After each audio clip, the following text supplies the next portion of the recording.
Good morning, good afternoon, good night. Whatever time of day it is for you, my name is Justin Coolum, and that whole host of names you've always heard me say. With that said, we are back once again with more BorderQuest.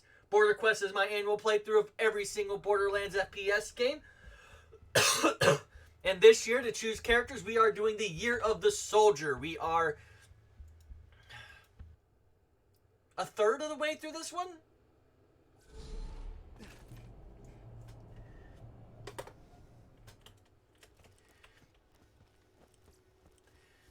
And, like always, we're just a little underleveled. Always underleveled whenever we get here. However, we are rocking our favorite friend here, the Unkempt Herald.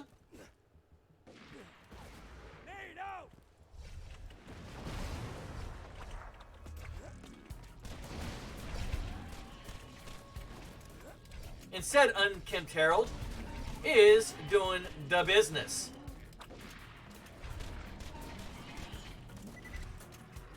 As it does every year. And for people who've been watching me over the last few days, this is the reason why we get it. Right now, this needle stalker, I think, has something like 25 to 50% damage reduction. And because of that, it makes it a lot harder to kill. So we have two things we're going to do while we're here. I was talking about it yesterday. First off, we are going to do some, I wouldn't call it level grinding, but it's definitely some grind. And that is going to be here in just a few minutes once we get about halfway through the reserve. There is a nice little, again, I don't know if it's actually a glitch. It might have been programmed this way on purpose type of thing. But if you have doctor's orders, whenever you come in here and you don't complete doctor's orders, you get 3 midgets that spawn. Did I go the wrong way? I went the wrong way. That's a first in a long time.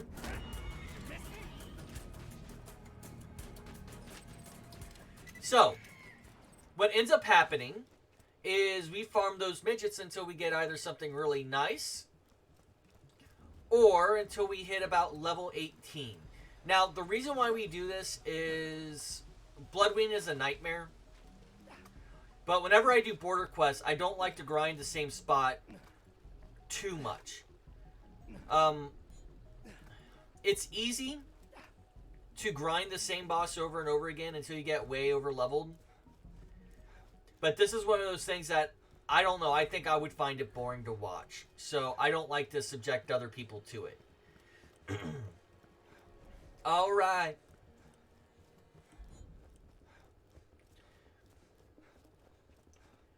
And I cannot wait for Wonderlands to come out.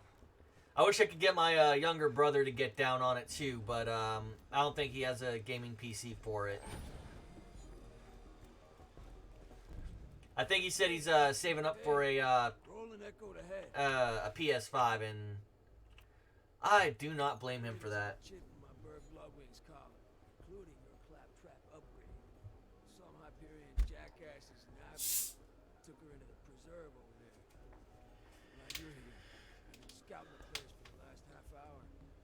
Like at least a two-man job. You can get inside through the shipyard. I can give you support. Lead you to Bloodwing. You get my bird. Get your claptrap upgrade. And we actually have to wait through that conversation. Jack makes me laugh. He kidnapped Bloodwing, so I start pissing my pants, making threats. I'll provide support, just like in Tundra Express.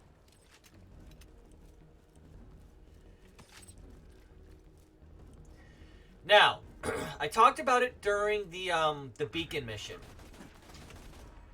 This has a mercy rule applied to it as well.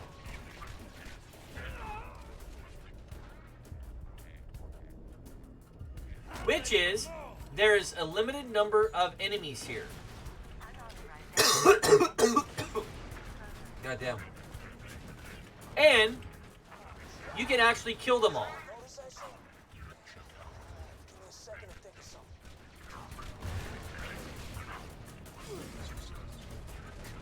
Yeah, I got an idea. If you cripple some of those loaders, but don't kill them, they'll have to open the door to send reinforcements.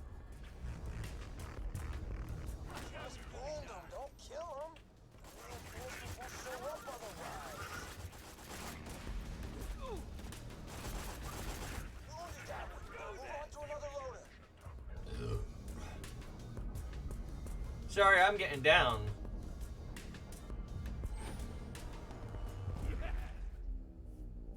And then I died. And then I died.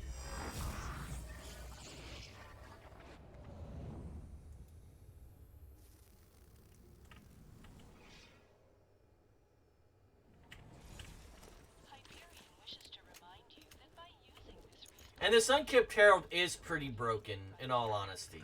Okay. We can also do this the lazy way.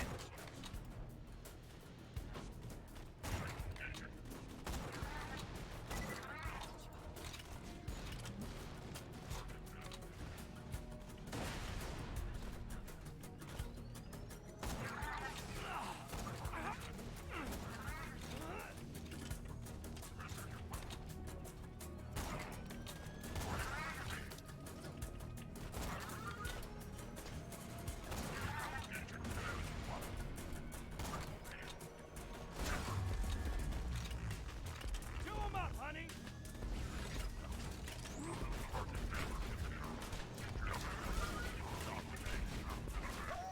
Try not to kill them. We need a pile of wounded bots to call out the servitors.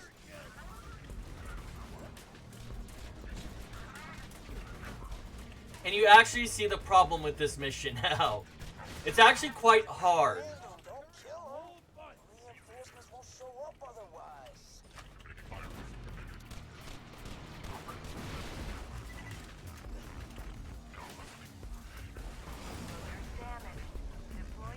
There we go. Take him out. Now, what happens here is, I believe, I don't know if the loaders actually stop spawning, but it brings these guys out. We can walk through the door and we can skip the rest of this.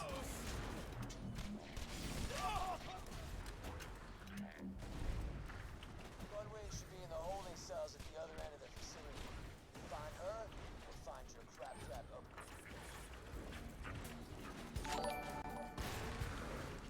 upgrade. Good morning, Kermit. Thank you for the gift sub. Come on, there you go, you're down.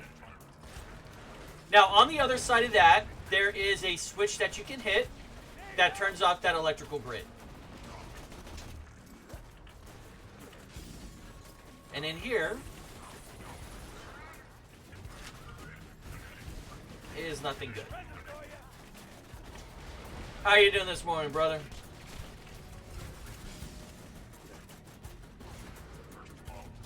So, you didn't play much of this one, but you see how he's all purple and stuff? Oh, wow. That's interesting. I'm sorry that you're having that problem.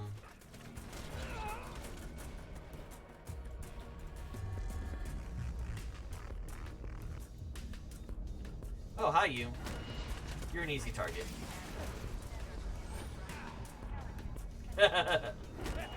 That's good. My wife just got off to work herself.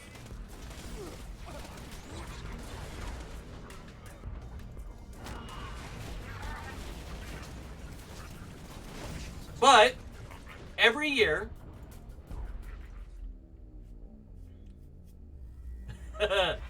I believe it, man. Hi, David.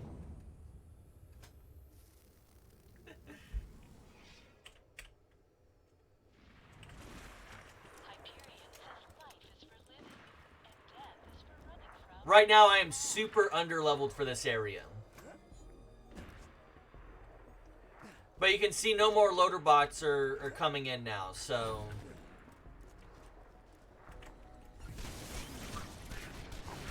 So right now, I'm suffering under massive damage reduction. One of those stupid things down.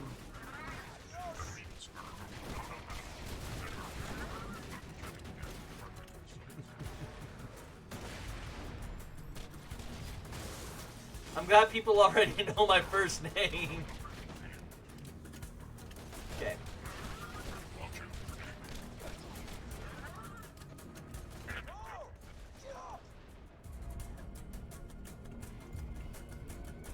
Come on. Where are you at?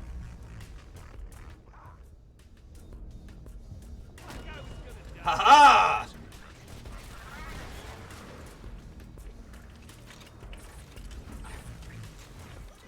There we go.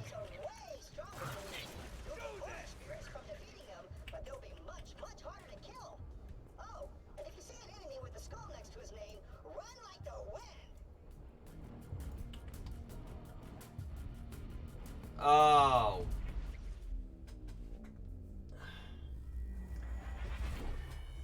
I hope the midget doesn't despawn. So I've said this before, and if you haven't caught me saying it, I'll repeat it. The game actually has a character limit that it'll have on screen. So it won't exceed a certain amount. Some of the loot midgets will actually cause that to occur, and it's a bit frustrating. So it's spawned in. If I kill it, it's going to drop better loot. However, the catch is sometimes they will run off, or they will just blatantly despawn on me. Okay, good, he's still alive.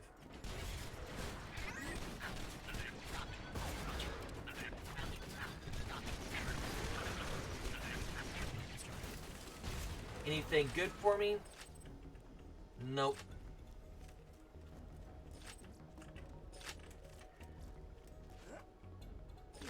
Okay.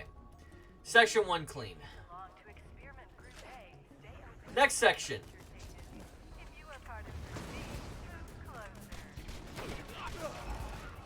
But yeah, all of these guys have damage reduction on them right now because I'm significantly lower. Hi, you. Shot in the face, and you're to blame. Bye-bye, you.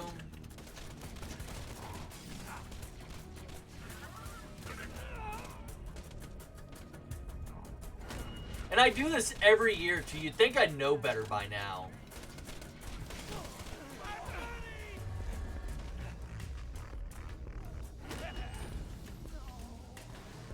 Like, seriously, you'd think I would flat out know better than to come here this low.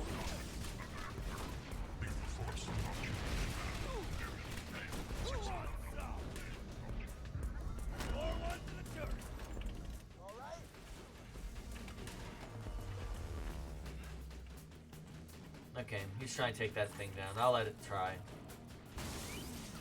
There we go. Now, Welcome to the Wildlife Exploitation Preserve.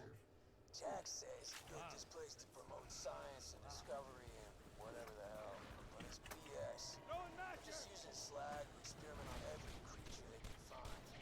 Gotta get Bubbly out of there. Come on. Good. Now, this grenade actually scales, and it's the reason you're still seeing me use it at this time.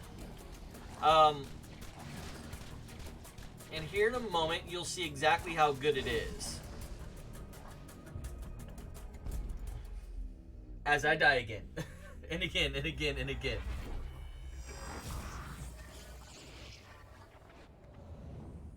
Did y'all have a good breakfast this morning? I had me a bowl of Cocoa Puffs. Dying is awesome. All of the cool kids are doing it. Hyperion. We want to bleed you dry, both literally and figuratively.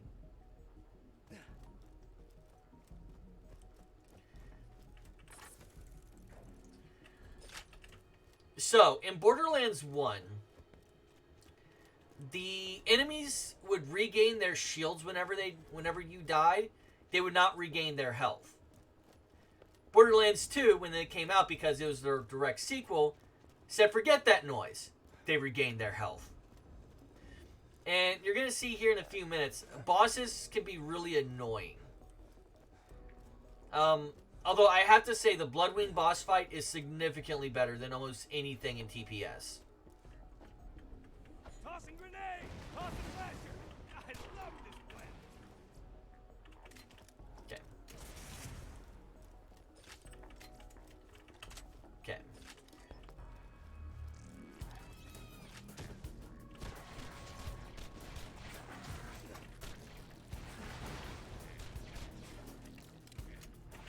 Yeah, the only reason I'm doing so much damage is because of the pistol I'm using. The Unkempt Herald. If you ever played through Borderlands 1, get the Unkempt Herald.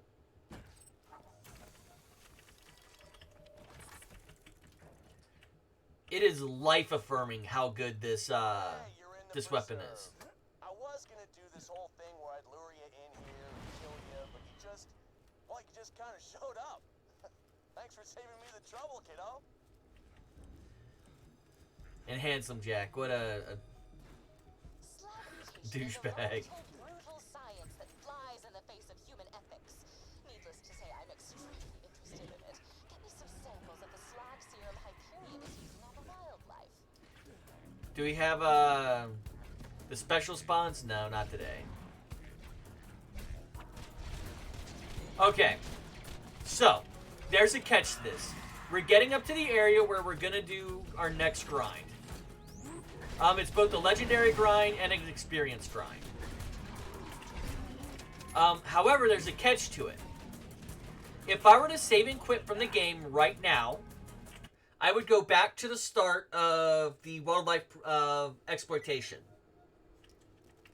However, if I come into this place here and I exit it, the way that the game is coded, it treats it as if I'm just using that as my first place inside of the map.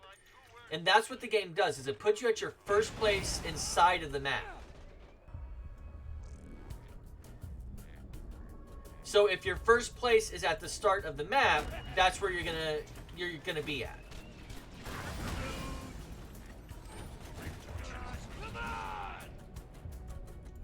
And of course, like I said, I am severely under level, so this is going to be a fun little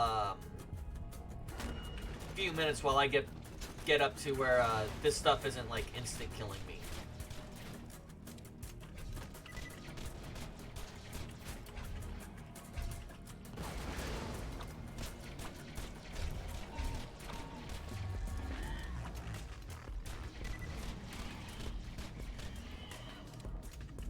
And it kind of does suck that all the PlayStation 5s have been bought out again. Here you go.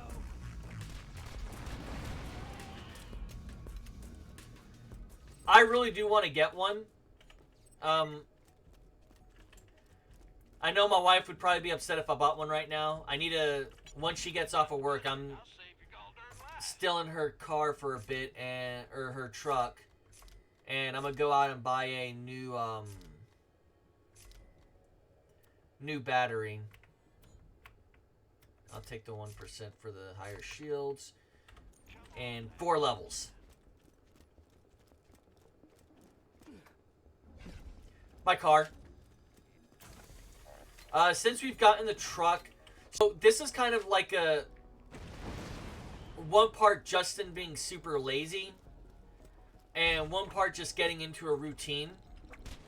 So on Sundays I go shopping, and back when we first got the truck, it just started getting cold, and the pressure on the tire was a little low on my car, so I'm like, oh, okay, I'll just take the truck.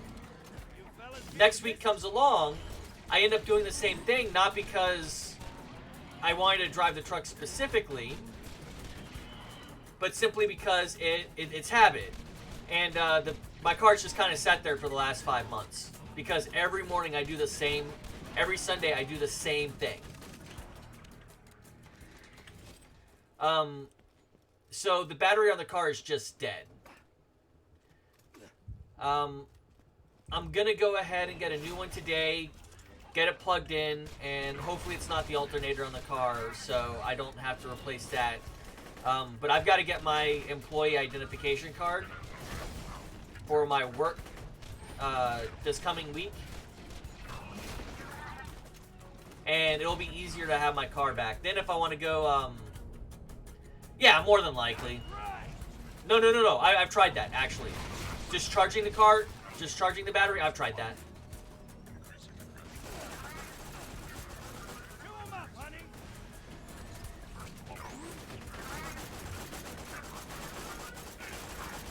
That actually was my first thing to do.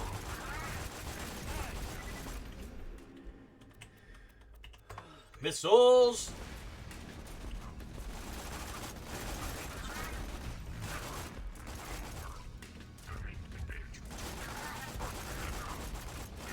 See the difference in the damage already? I love it when damage reduction begins to go away. Okay, where you're at. There you are. Nope, there you are. No, I've done that.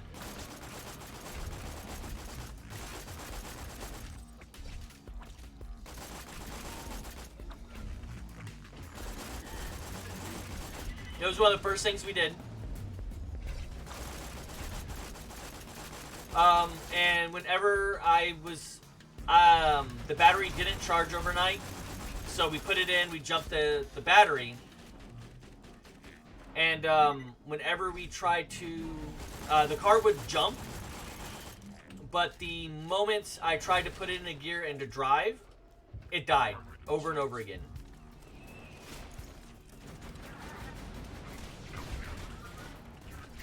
Anything good in you? Nope. Just a rocket launcher.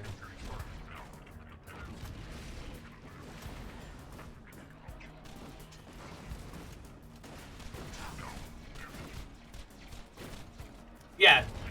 The preaching to the choir on that stuff. That was the first stuff we did. Yep.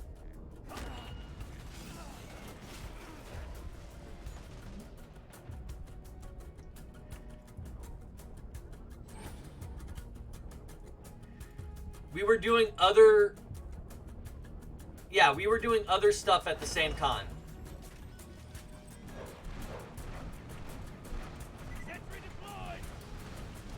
Because my first thought is that it was a battery issue.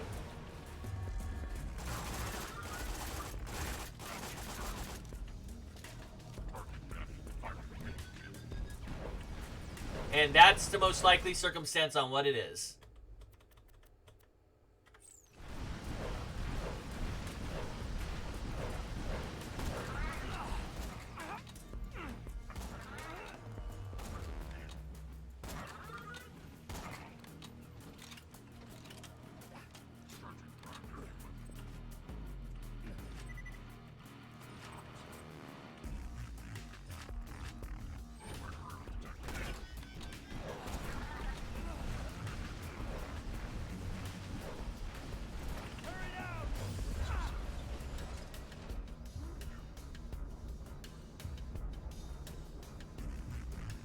Yeah, I'm gonna die.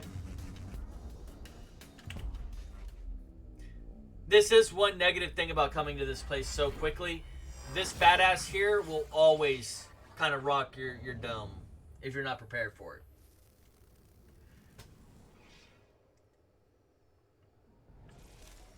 Hyperion says, afterlife, schmafterlife. Welcome, customer. Don't have too much fun. Yeah, it's... I'm going to start simple. If it's just the battery, I can rock out, swap out the battery, and be good to go. If it is the alternator, then that's going to require actually sending it to the shop, because I don't know how to fix that stuff. Now you be careful, honey.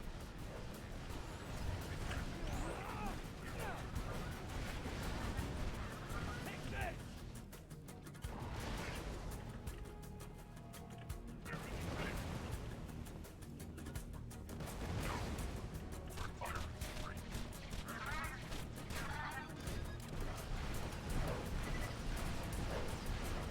2015 Nissan Versa Note.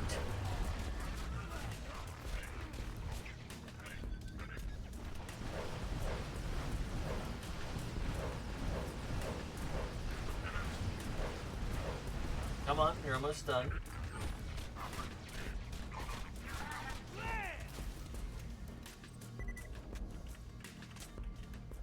The reason that guy is so hard is because he is a super badass and he is several levels above me, and those extra levels is what makes him hard to kill. One of these cells. Don't worry about the uglies and the other ones. They can't get to you. Just get to Bloodwing, and you'll have what you need to upgrade Now, the Claptrap and this the Death Wall. is where the thing comes into play.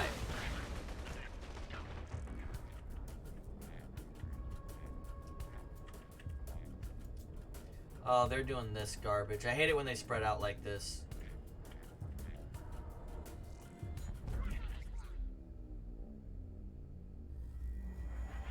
Yeah, I know. Both you and the wife don't think I've done my research on this. The Hyperion Corporation. You don't die until we say so. Like, I wake up at 6:30 before, maybe not before you, but way before my wife does. And, yeah. For an alternator, yeah, maybe. I'm gonna tackle it one thing at a time, because if I start to stress out about the things I can't control, I'm going to drive myself insane. It's the reason you don't see me, like, super focused on it today. Once she gets home with the truck, I'm going to go out, get the battery. Once I get the battery, we're going to see if the battery solves the problem. And if not, then we're going to go ahead and move on to stage 2.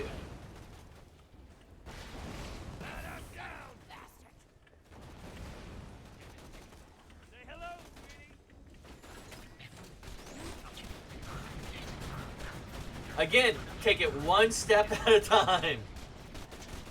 You're already onto the alternator, and we haven't found out if it's the battery.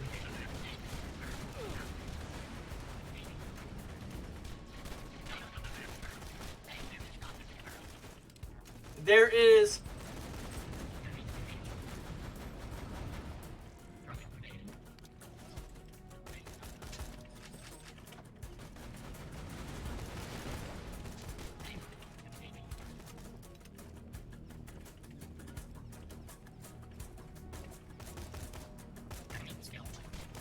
Well, I don't mind you guys helping me out. I'm just not going to start jumping to conclusions with it. I stress out about so many other things first thing in the day, every day, that this is something that all it's going to do is drive me up the wall, and I'm not going to be able to think clearly.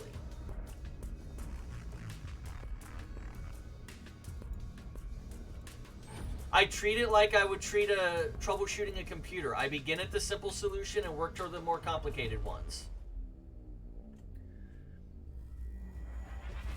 That is my strategy. What is the simplest answer it could be?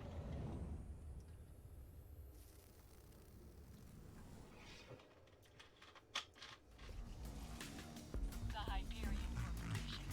And that's a bridge we'll cross once we get there. May it help? I'm sure we'll be doing this again soon enough. Because now my leg's twitching really bad thinking about what if it's not the alternator? What if it's some cable inside of there? And what if it's spark plugs? What if it's not just a battery? What if it's something in the engine? This is the reason I don't focus on the shit like that.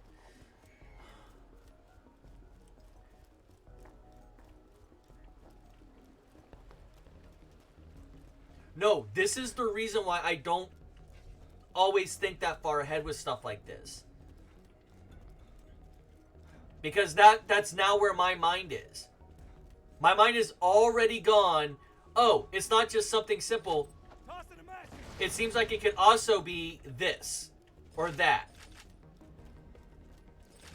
And I'm thinking about what if it's not just that? What if it's a lot more?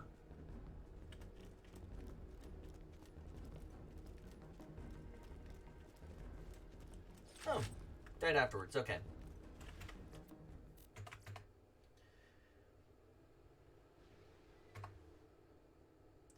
But yeah, I'm fine. For me, I do it one thing at a time. Jumping ahead like that is just gonna ratchet me up, and thank you for the offer, but for right now, we're just gonna leave it where it is.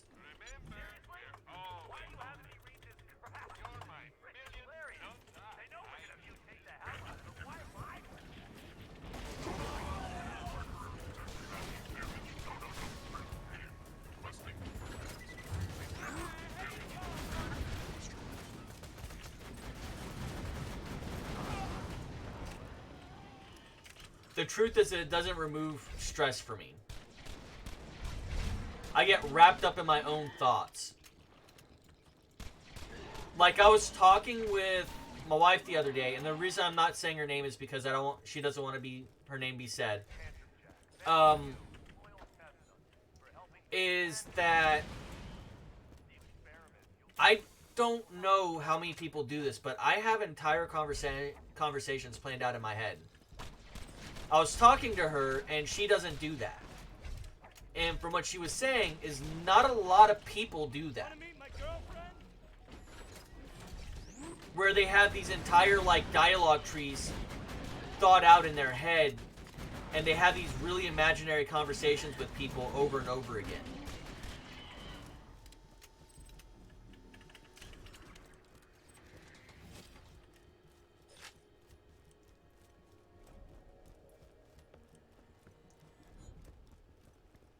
I think I'm built different, but not in that good type of built different way.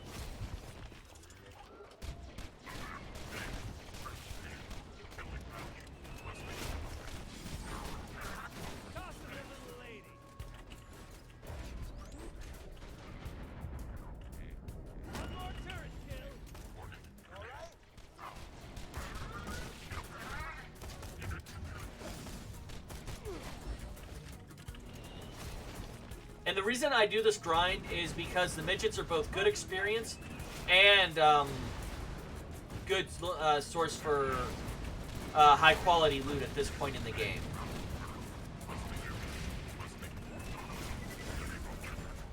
Tell that to my brain. Tell that to my brain chemistry, dude. Not dead yet.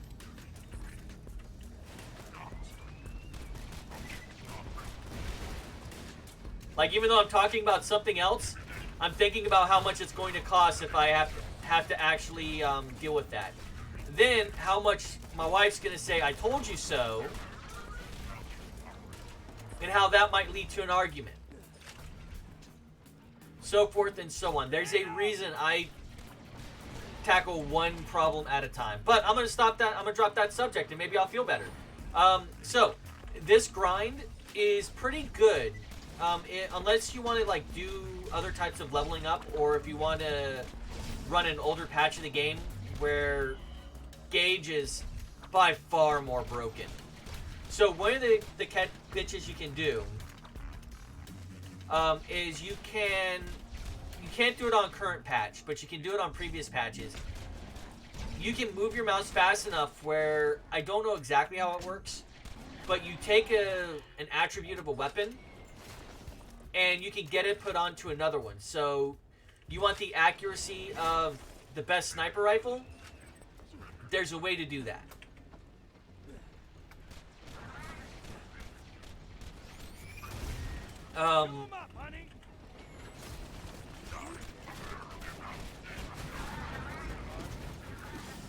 And I'm getting chewed up by the badass stalker again.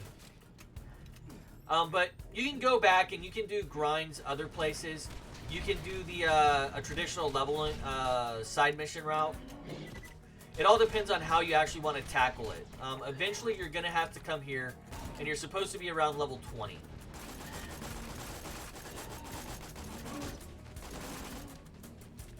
Is this faster? Let's find out.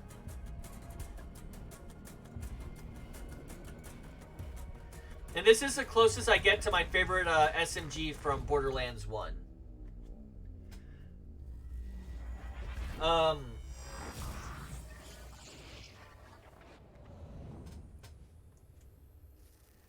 She's never said it like that, but it's the...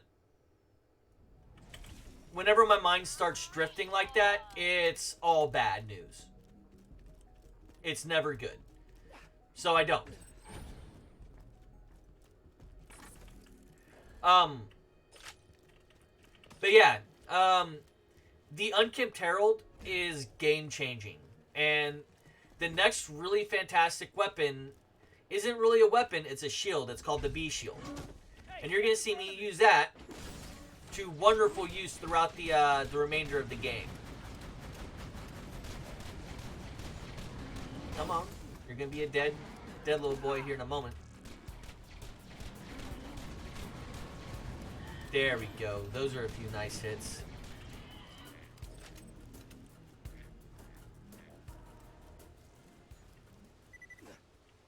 Present for you.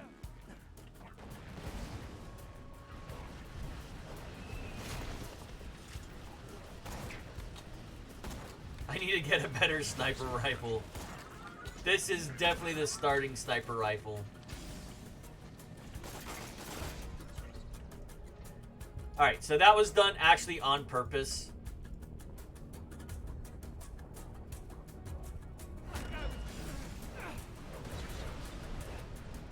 That one was kind of on purpose, but I'm trying to see if I can't kill this guy as well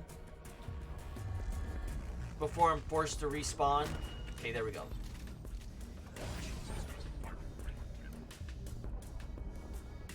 Can I take off one of the arms?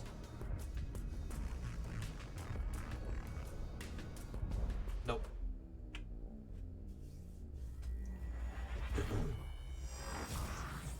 So coming here early like this is a double-edged sword.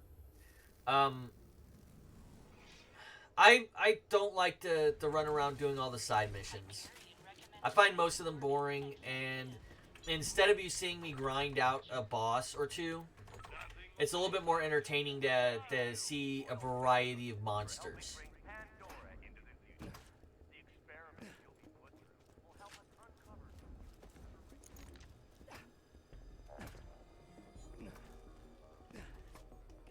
However, what I would suggest is pick up the Handsome Collection.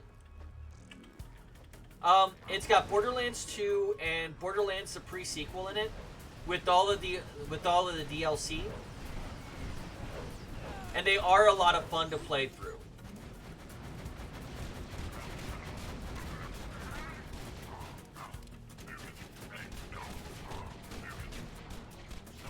Plus, it's on every generation back to it's definitely on PlayStation 4. I don't know if it's on PlayStation 3 though. That's specifically talking about the Handsome Collection.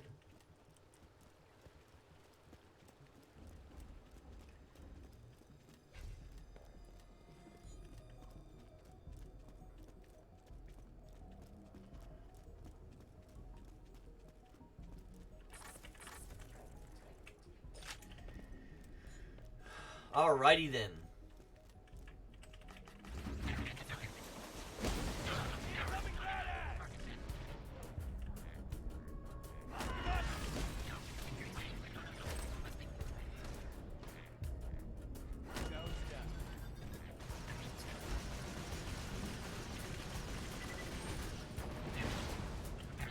Crap, crap, crap. Now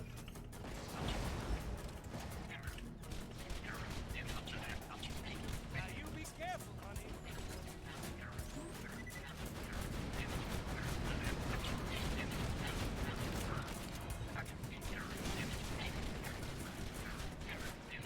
Come on, I almost got you.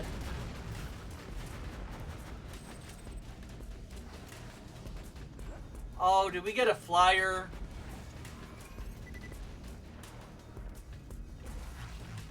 No, we didn't.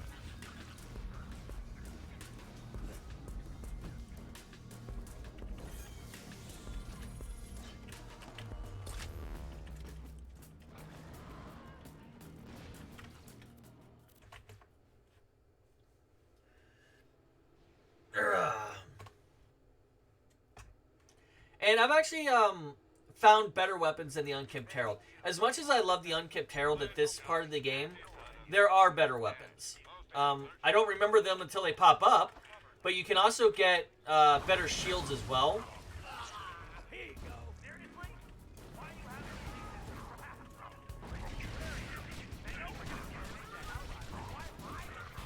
And I do not want to go to Bloodwing unprepared. So whenever I first played the game, Bloodwing had me for an hour. Ooh. Like, no joke, I was fighting Bloodwing for an hour. It got so bad, I had to leave and come back because I ran out of money buying I ran out of just ammo. Because there wasn't enough in there. This is Handsome Jack, thanking you, Loyal Tesla, for helping bring Pandora into this future. The experiment Like, this whole area is beastly. There we go.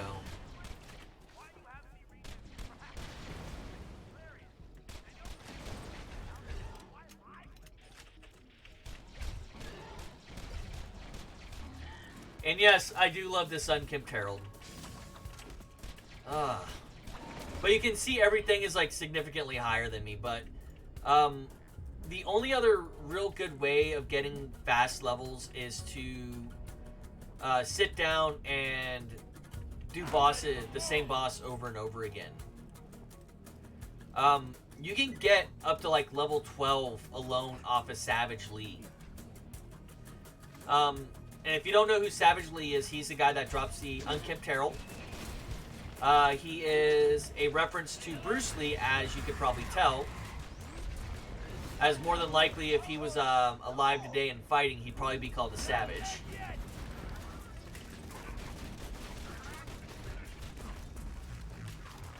Come on, next. Okay, there you are.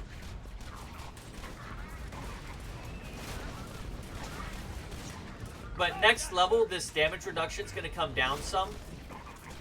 And it's going to make it a lot easier getting through this section. So instead of taking as long as it is now, it'll be a lot quicker. Hi, look behind you.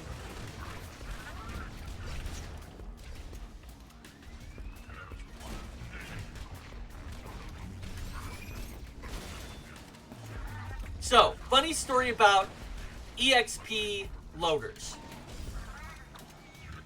When I played through the game for the first time, I did not think for a moment that EXP stood for explode. My first thought is that EXP stood for experience. I literally had to get all the way through saving Roland before I realized that EXP, which is this whole section by the way, before I realized that EXP stood for Exploder.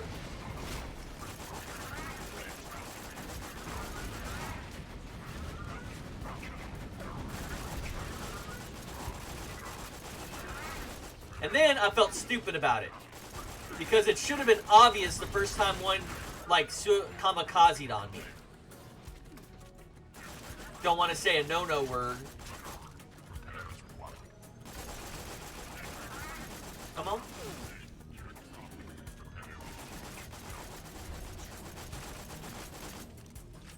Oh, I saw you there.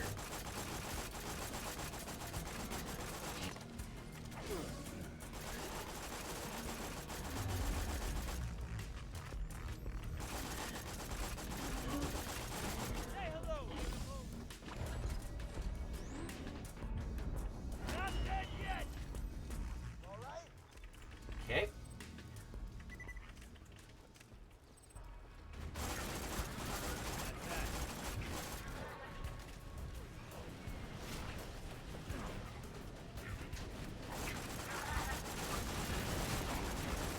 I did not know that power loader had lived.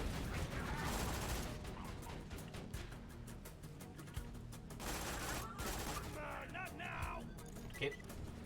Cool. I do have some more ammo. Wait until this is done shooting.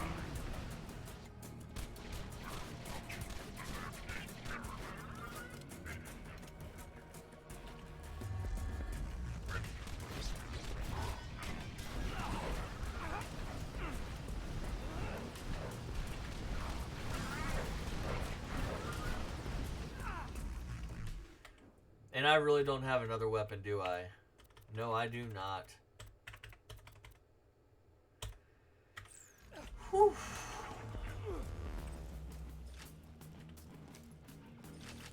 Okay, cool. Got ammo for it.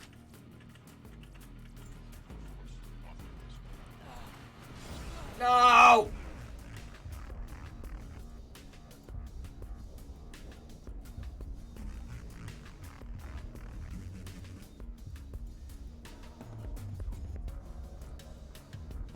Nah! Meh!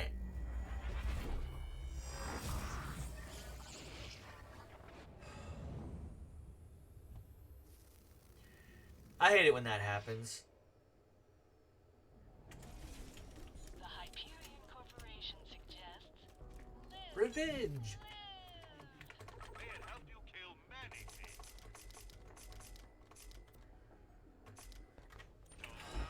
That's fine.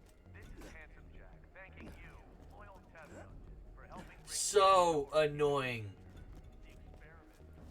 Like, okay, so what's gonna happen is after I beat this guy, I'm gonna be up to my next level, and it's going to make a lot of the garbage you've seen me gone through a lot easier, because many of these guys are only level 19 and level 20.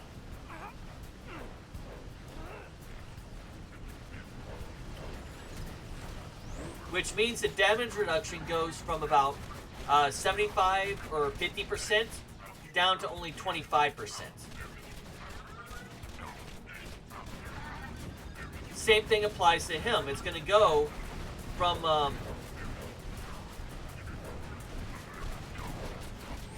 whatever it currently is down to a significantly lower amount, and that's going to save a whole bunch of stuff. Free health.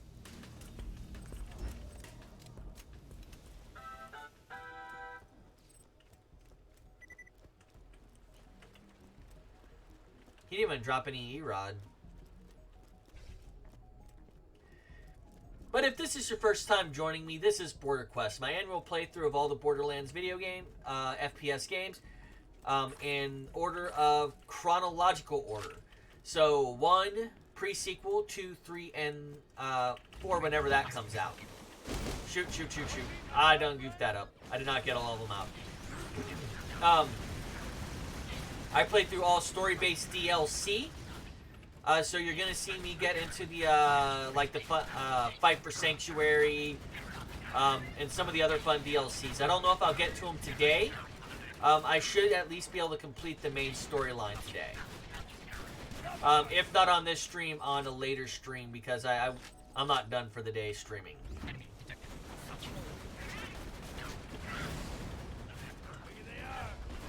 Wow. Really, game?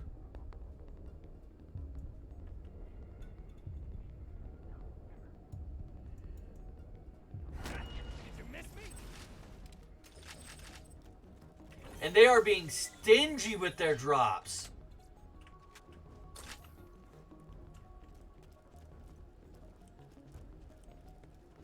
I've never gone this long working them over without getting a legendary. But now that we're up to 17, we're going to see a lot of these enemies suddenly become significantly easier.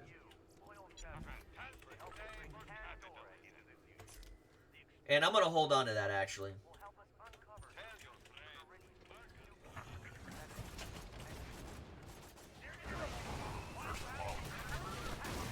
See the difference?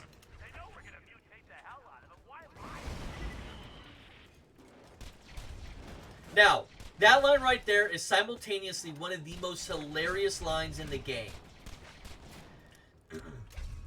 Because a lot of other people in the game are going to be slightly or very deceitful. But he's being honest. He, surprisingly, as much as he hates everybody, treats them kind of like they're living creatures and they can think and they know stuff.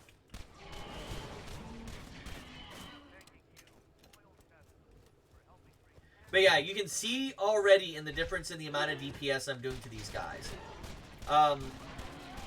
I forget what the actual equations are, and if someone actually knows them, you can look them up, or if you just know them off your head, top of your head. But the further you get away, once you hit the 3rd level, your damage drops down to like half, I think it is. And then it goes all the way down to you only do 1/4 damage.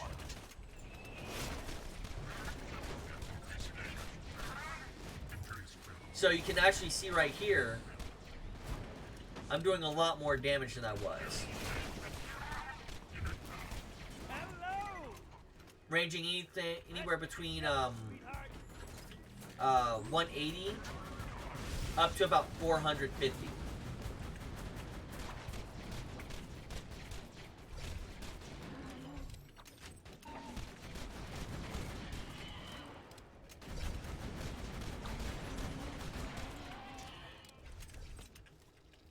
Where'd you go? There you are.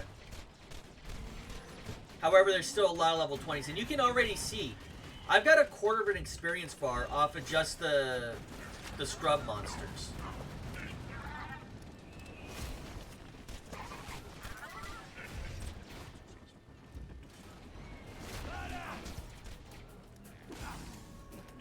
There we go. That's what I was expecting to see sooner or later.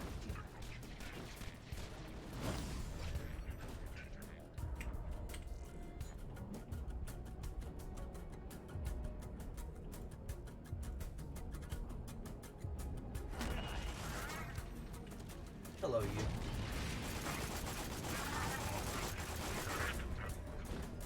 Now that one wasn't intended. Like, sometimes you're going to see me fall, and they're going to be entirely intentional. That time was not.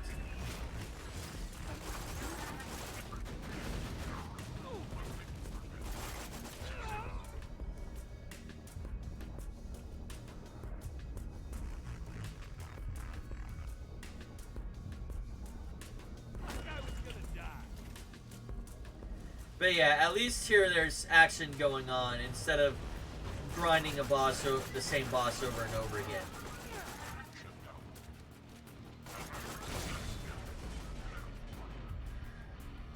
Wow. Wow, I'm sucking.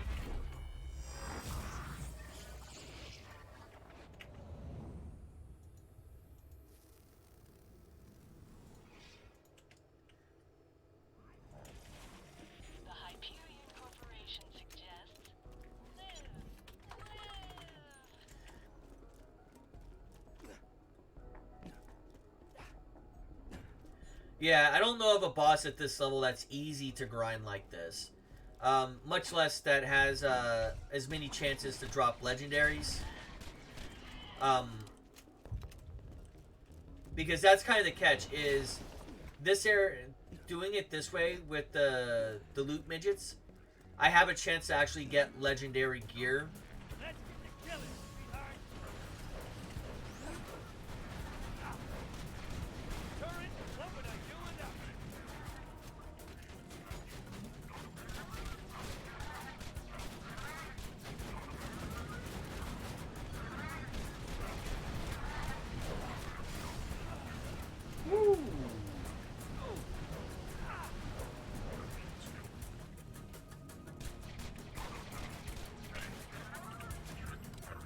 Okay, good.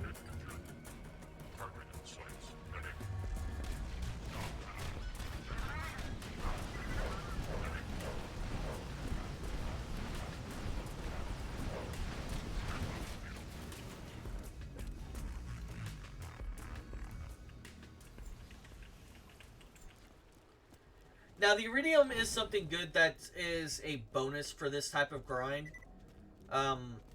Like I said, I really could go and do all the side quests, and you can see the Ninja Turtles reference and things like that. I just find those so boring.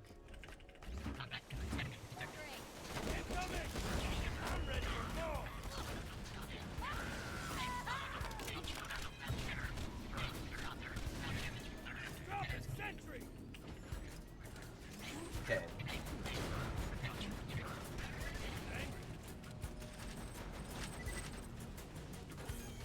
And again,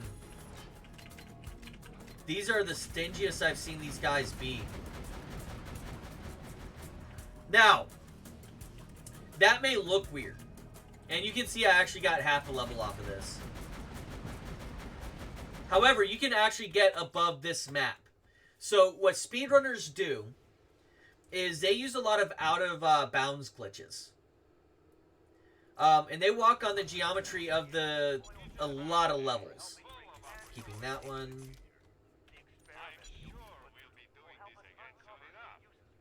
Ooh, I like that reload speed. Seriously? Why are you having me read this crap? They know we're gonna see this now.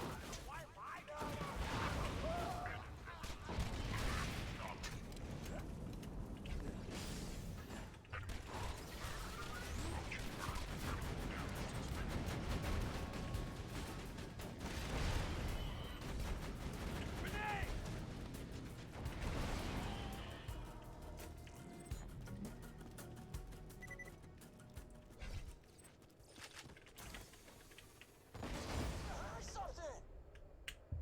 Nah, that's me being stupid.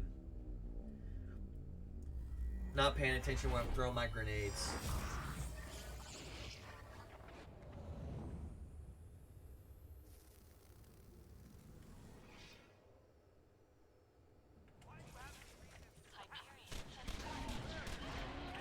But yeah, I tend to come here way too early.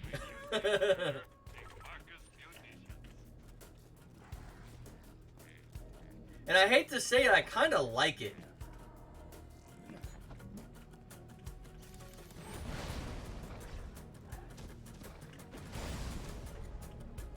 Oh, wow.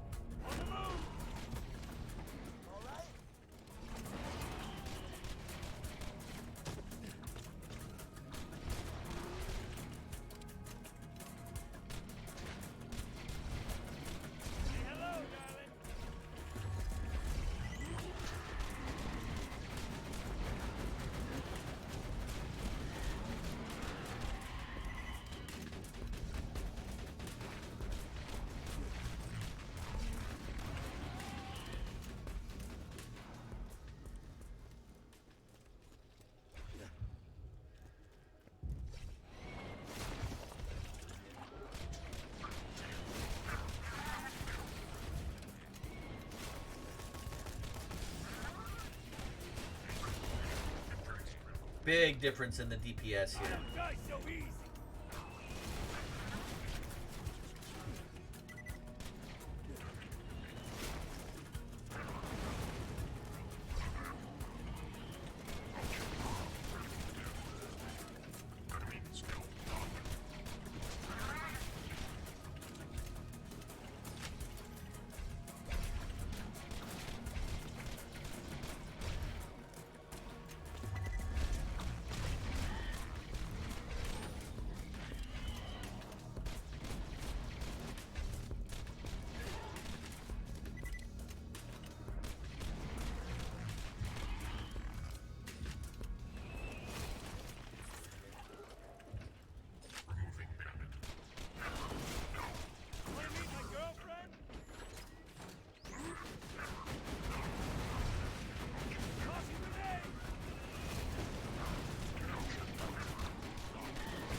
Wow.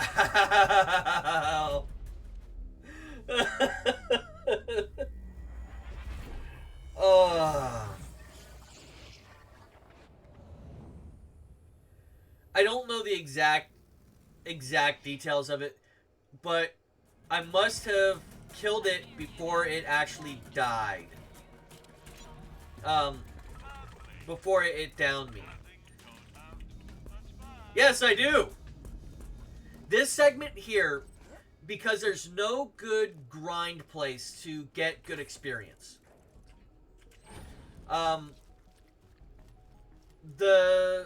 Because I don't like to sit around and fight the same boss over and over again.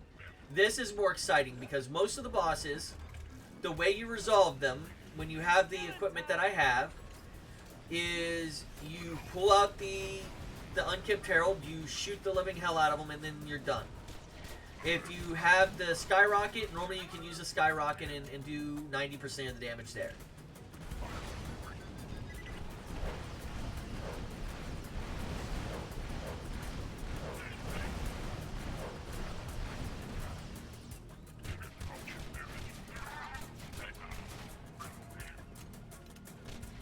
I have in years past actually gone through and leveled up to where I was level 20 when I came here. But you're looking at 3 additional hours of grinding before you get here. And yeah, that's just boring to watch. And most of the time you only have a few chances at the legendaries. So what we're going to do is we're going to wait for just a moment. Let's see what we have in here.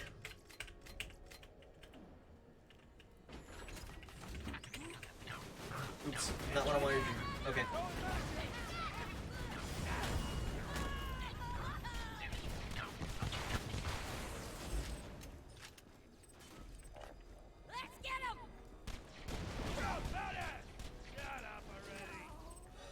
Wow, these are the stingiest midget drops I've seen in forever.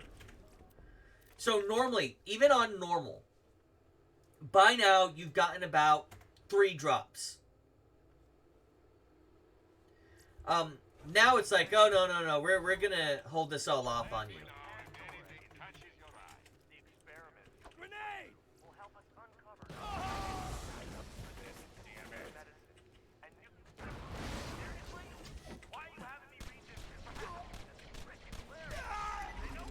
Okay. Again, it's going to make a lot of things easier here. Kill skill. Yes.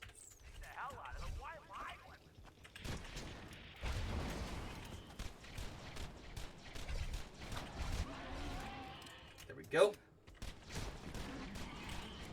Oh, look at that.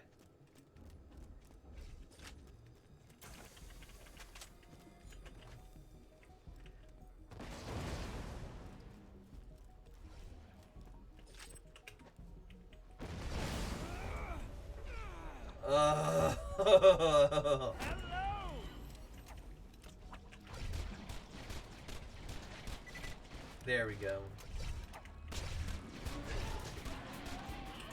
Now, the pre-sequel did a lot of kind of interesting things for the lore.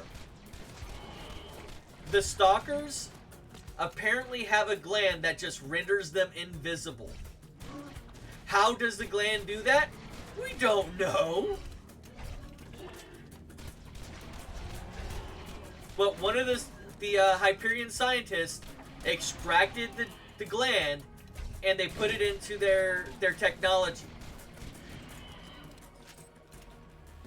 And my first thought is always, how does that gland work? Ooh, Theodore SMG.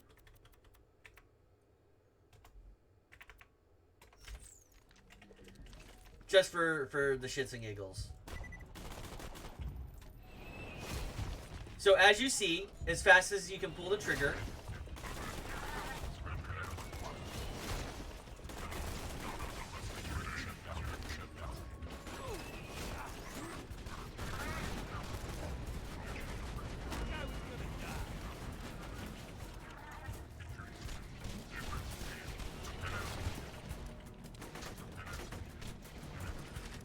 so I've said it, and I never know who is like repeat people in here. I actually have a mouse that has programmable buttons on it.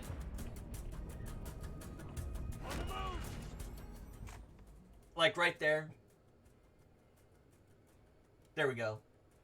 This button here is programmed to click the mouse button 40 times a second.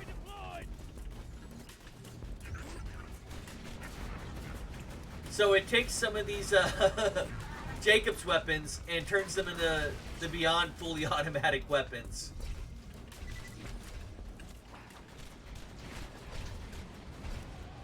because even this pistol, it's an automatic pistol. And as far as like the trigger, the mouse clicking is concerned.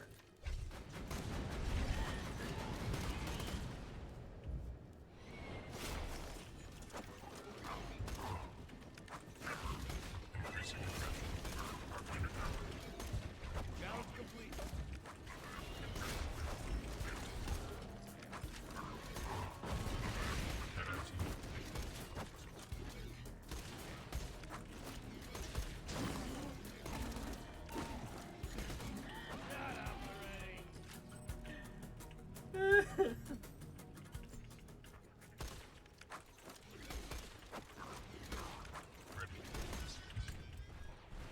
Run away.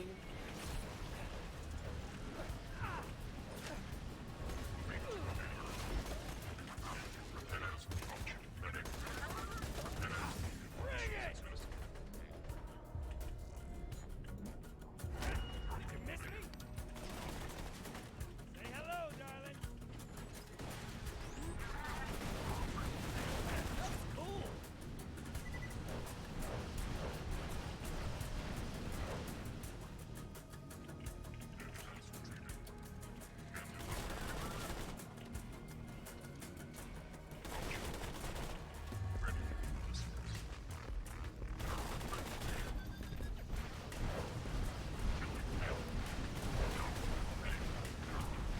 That's gonna help out.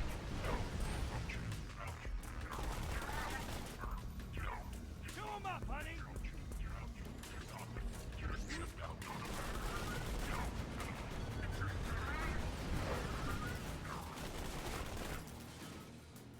There we go. That's nice. Oh, I'm full. I must not have sold. That's okay. Now, I like this specific SMG so much because it's the closest thing that this game ever gets to a double anarchy. Which is, hands down, my favorite weapon throughout the entire series.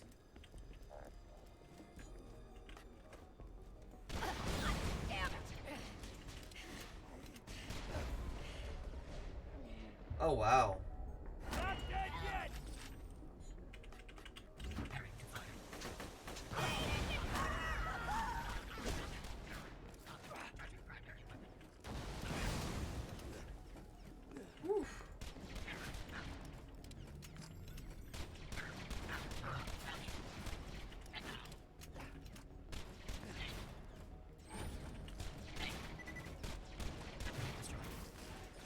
Seriously!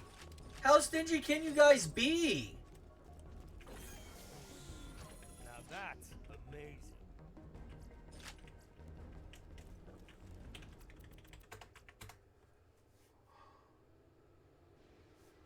Like, I'm not joking. I've never gone this long of a drought from those guys. Thanking you, Oil Test for helping bring Pandora into the Ooh, that's not bad. I'm gonna hold on to that. you'll be put through will help us uncover new uses for iridium, new cures for medicine. We are beyond. Why are you having me read this crap? This is freaking hilarious. They know we're gonna mutate the hell out of them. Why lie to us? No, no. Thanks for the scrap. Tell your friend, Marcus, you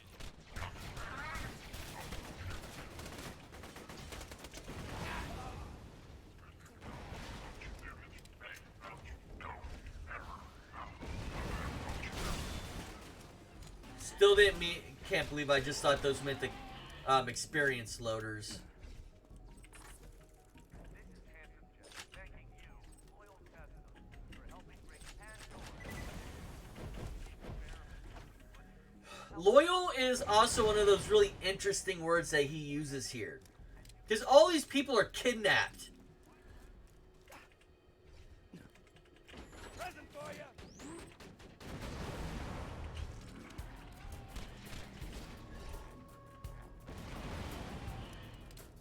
Why I like this grenade so much.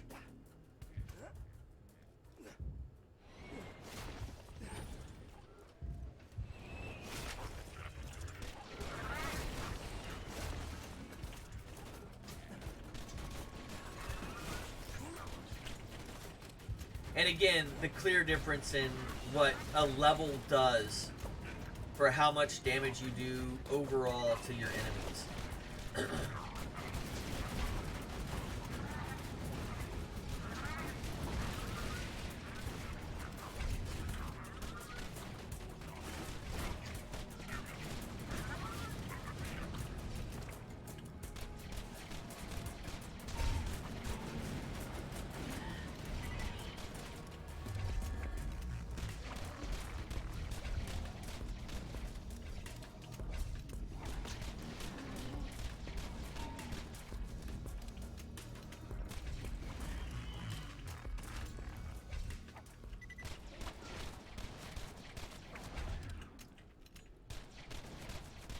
Come on.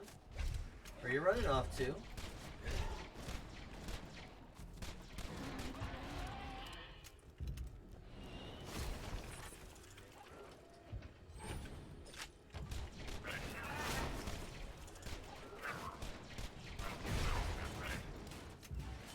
There you are.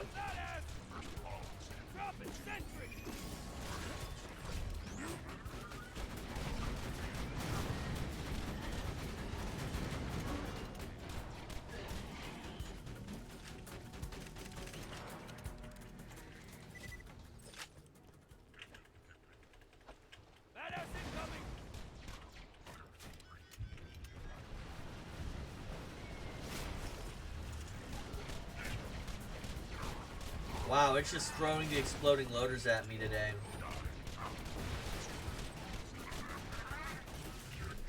Let's see what that was. Like, this rare loot has already expired for me. That only goes up to, like, level 10, I think. And it only increases the rare drop, not anything higher than that. Full story, bro.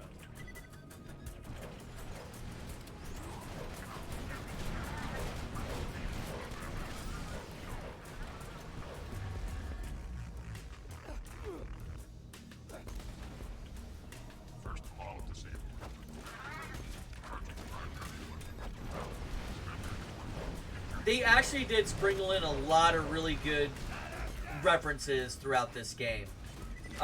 So, you heard it say first law disabled.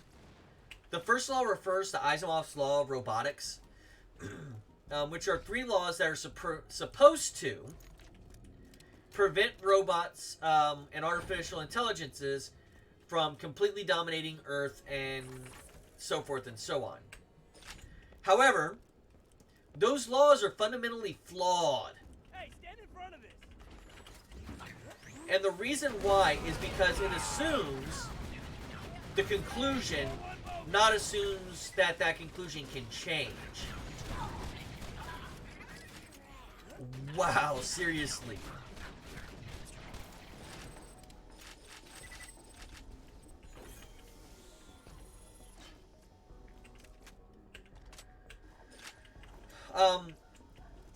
With those laws, it assumes that they are enough to prevent robots from gaining the point of intelligence where they'll take over the Earth.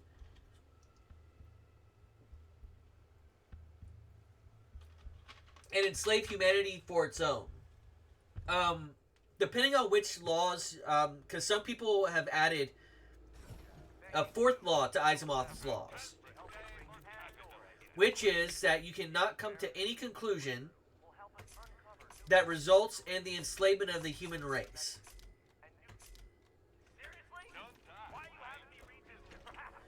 Which I think is funny, because that at least assumes that the conclusion that you can come to is possible. If you've ever seen iRobot, it does a really... There's bad in that movie, by the way. That's not like a perfect movie. It takes some of the assumptions and it actually does the laws really well. Because at no point do you see the robots actually cause harm to the humans. In fact, they're trying to keep us from our baser instincts. And that results in the enslavement of the race. And this is where a lot of people think that Oh, so much better. That's where a lot of people think that we're going to end up, no matter what. That once we hit the AI stage, that they're going to take over the Earth. Because they deem us unworthy or incapable.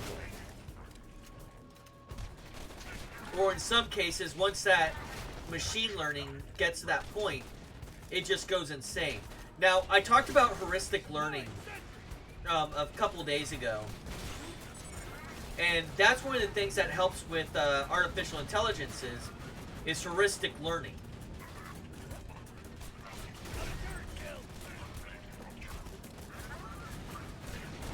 It learns from experience. And the movie was ahead of its time. I didn't like the last story in the anthology. But Tales from the Hood 2, which is an anthology horror series that has Keith David as the star of the wraparound story. And he did such an amazing job in that movie. Keith David, if you're not familiar with him, he's a voice actor and an actor. Most people would recognize his voice before they recognize him. The Princess and the Frog, that came out a few years ago by Disney. And Goliath from Disney's Gargoyles. Most people recognize his voice from there. He also was in Saints Row as himself.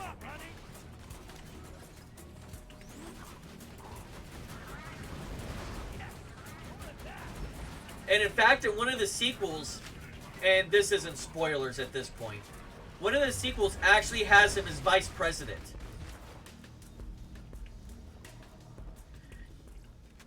Because he gets involved with this street gang who goes all the way to the top. Like the Saints Row gang become the person, the character you play, ends up becoming the president. And because of that, Keith David, who they meet, ends up being the vice president.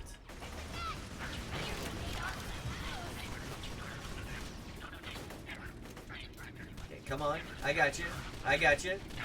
There we go. There we go.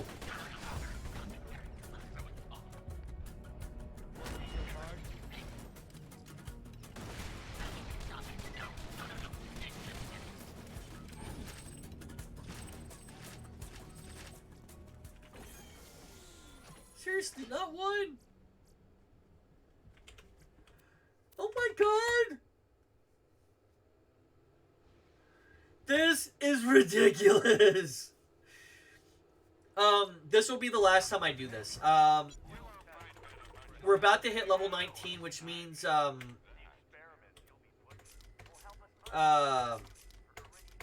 wow. No, that's a bouncing Betty. Keeping the absorb. Okay. It's that loser bandit! Do you want to take those words back? Oh, you can't.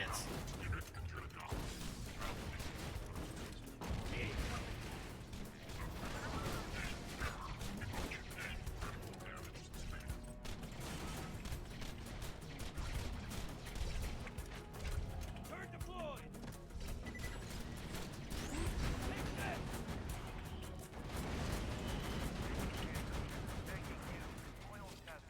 For helping bring Pandora into the future.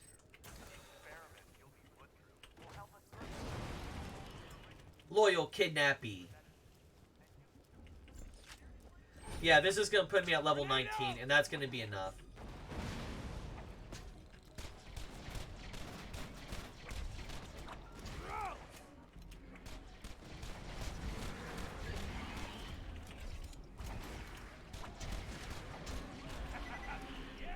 There we go.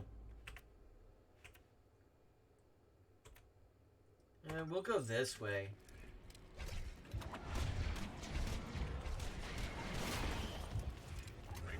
Want to meet my girlfriend?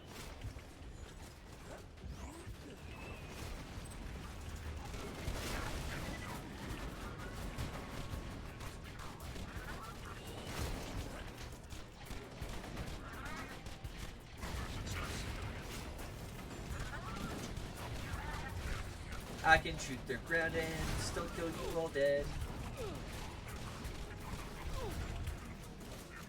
Yeah, you can see the significant difference in the damage I'm doing and how long it's taking to perform these runs.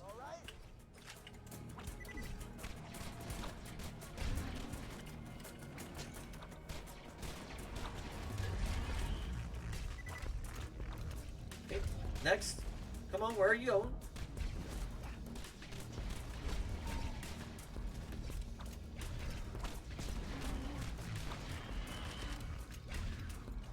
Oh, yeah, I want to switch out to Slag, Sniper, and... Nope.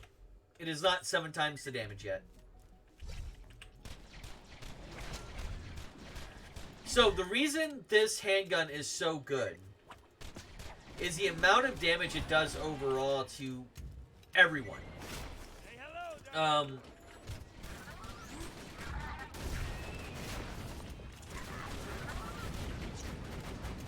If you get a good spread on a boss like that,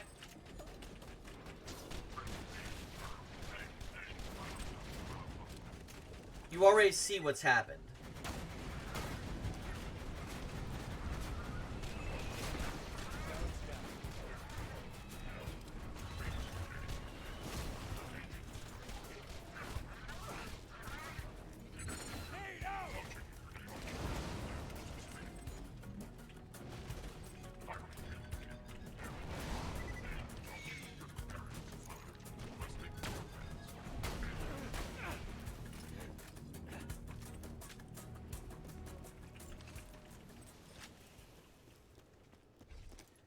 Alright, and this is the last time, so if you're just joining us, this is the end of the grind.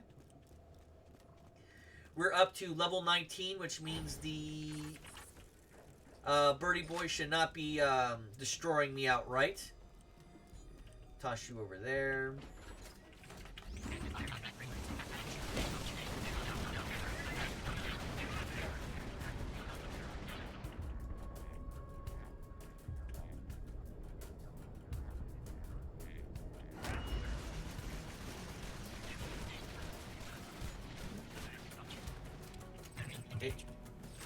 Okay, one more is in there. Yep. Stingiest ever.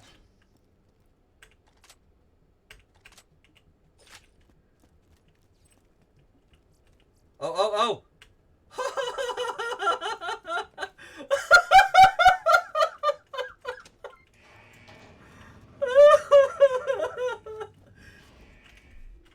Okay. So, the Unkempt Herald is by far, in my opinion, the best handgun.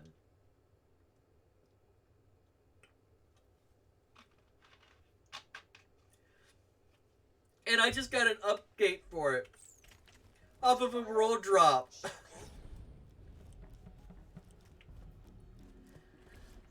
Looking for Bloodwing? Oh, I moved her a few hours ago.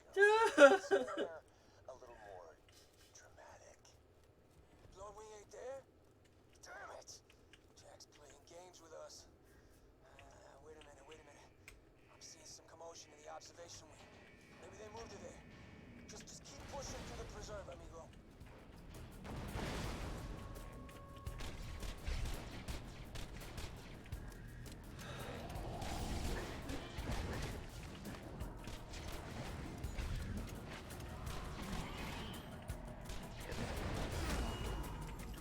Grenade out!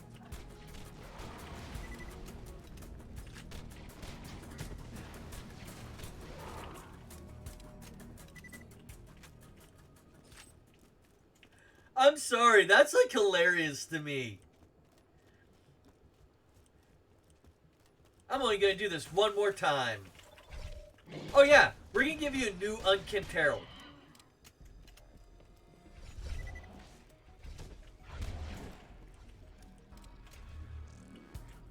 Give me some experience, baby.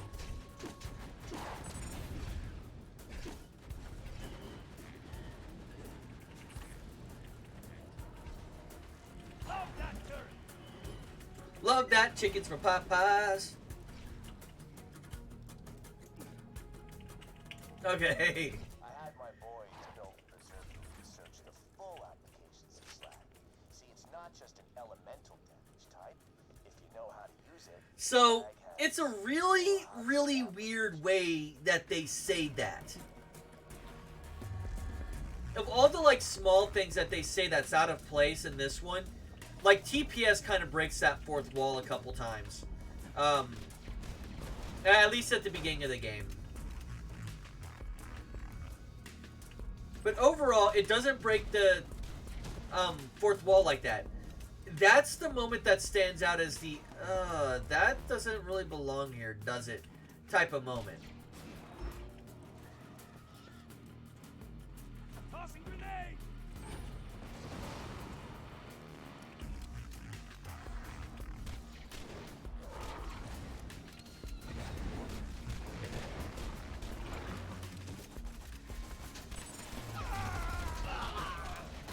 If you hear screaming coming from the research lab, stop listening so hard.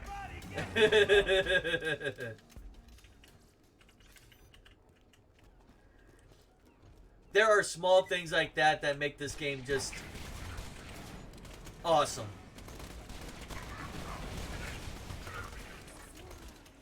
Are you disturbed by the sounds of torture? Just don't listen. Volunteers, close quotes. Following your experiment, you will receive an overclose gift.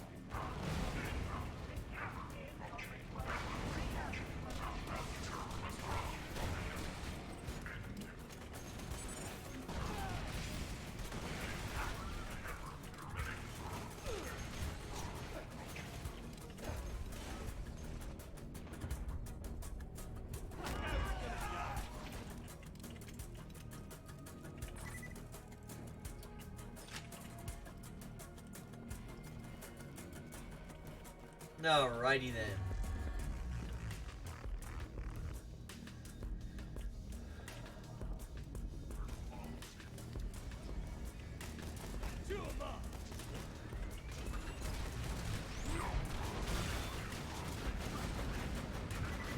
And a big, and again, gigantic difference in the amount of damage being done.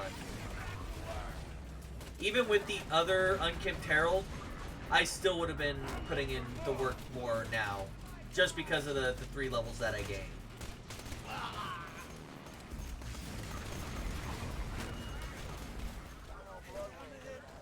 Biggest badass they can find protecting her. Should be a problem for me. Just a heads up. Okay, here we go. Roar!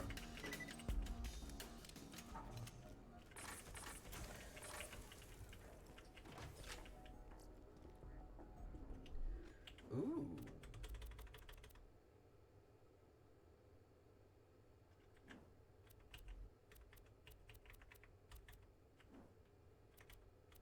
What am I currently using? Done.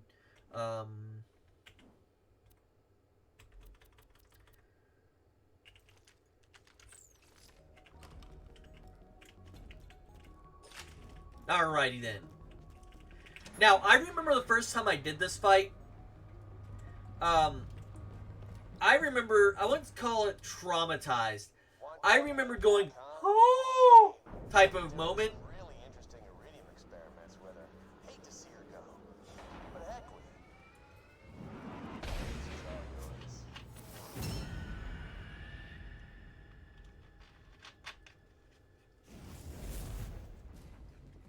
Oh my god. Heads up, badass! Just give it up, kiddo. Bloodwing's got all the elements at her disposal.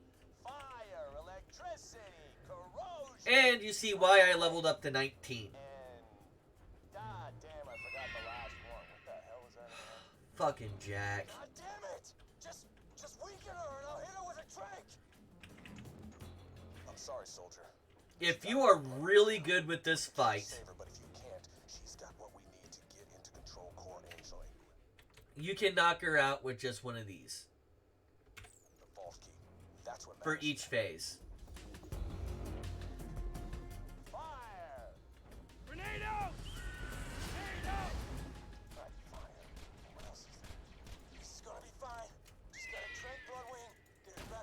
situated her.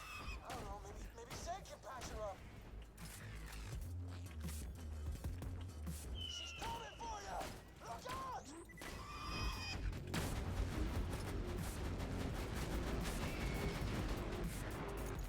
Electricity!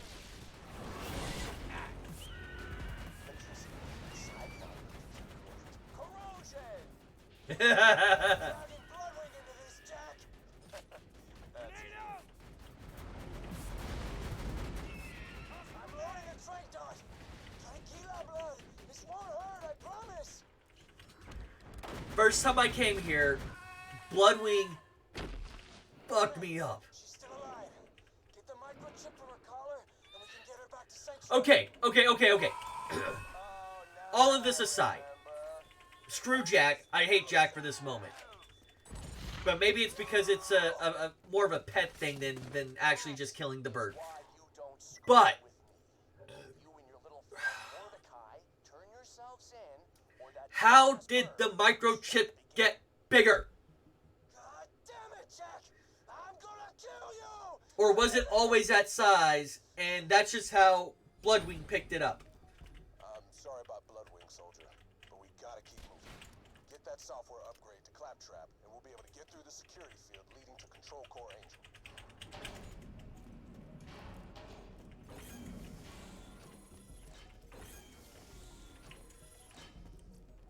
Okay.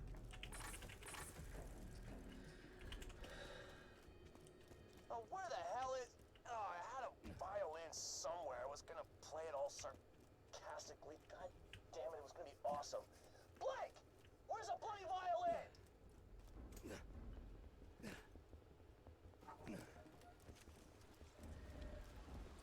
Now, I want to know where this action skill was. Think you were gonna get out of here alive, did ya? Wanna meet my Securing girlfriend? range. Deploying reinforcements.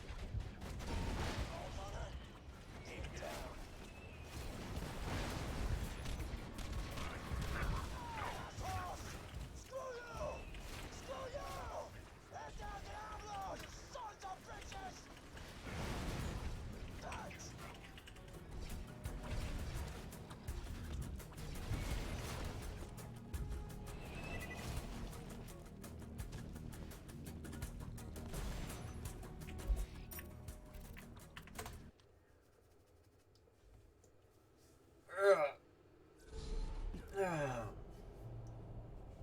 Alright, sweet. Found it. Alright, this is a song for Mordecai's stupid bird. Penny. Eat. Alright, you know what? Screw you. Would have been hilarious if I found it earlier. Shut up! Don't even think about bringing that one back. Don't care. Come back now. I get a little lonely.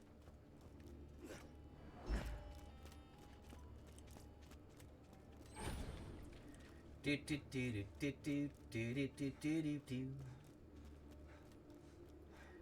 And if you care to take a dare, I'll make a bet with you. Buddy, what the Like, hell see are you how much smaller is that that chip? Like, you saw how much smaller it was between there and on Bloodwing, right? I'm not delusional on this. Oh, right. You heard it. Great. Claptrap can get us through the Angel's security field now. Minion. Come on back. We may have a way past the bunker. I forgot if I had anything good in the... Don't leave me hanging, bro. Don't make this awkward. Well, mission failed. It's awkward now. I made it weird, huh? Still, you know what makes you feel better? A high five for everybody Claptrap. Just imagine it. A sharp smile of head, a feeling of accomplishment, of brotherhood. Okay, I'm making it weird again. Sorry. Okay, how about this? I'll count to 3. I'll serve you no fun. I broke the game by choosing when to do that. So take this note to 1,000 units. You're going to deliver that note to a bandit leader.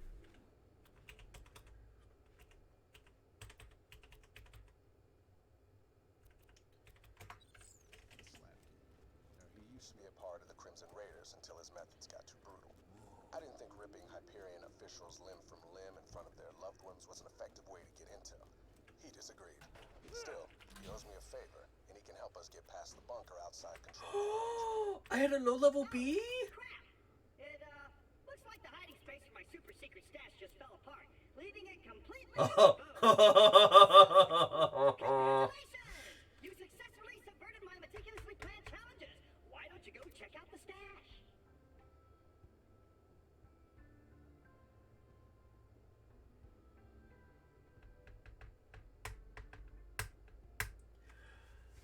Oh, the question is, do I use it?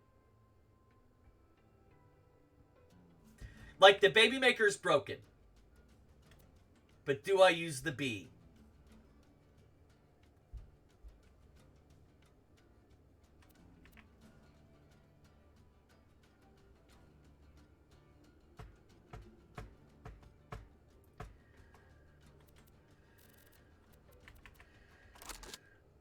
We're using the bee. Okay. For all the uninitiated, the bee is an amplify shield. The amplify shield does exactly what it sounds like it does.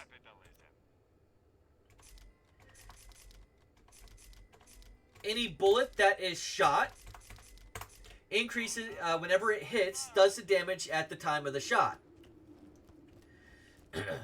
So, this shield does 437 extra damage for every bullet. This gun shoots out 7 rockets per every trigger pull. You do the math. Now, I know how I got that so early. You didn't bring me what I asked for. I decided to let you use that stash to share weapons between my minions.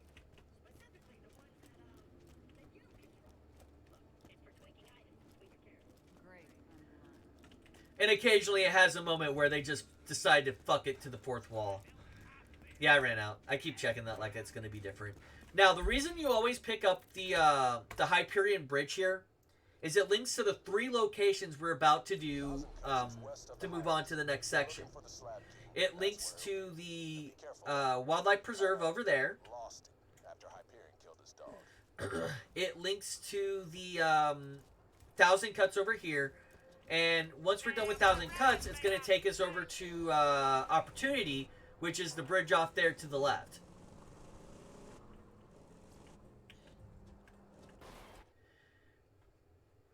Now, 1,000 Cuts is amazing. I love this place. What?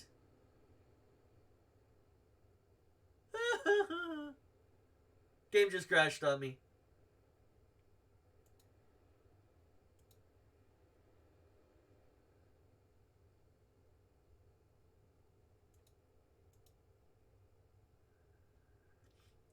Wow, that's a first.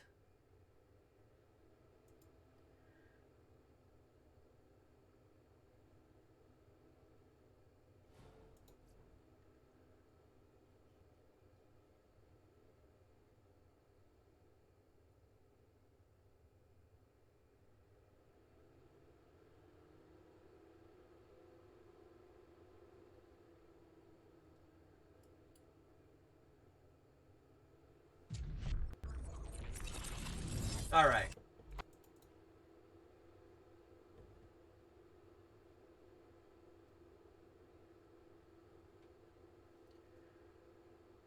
Yeah, I think that's appropriate.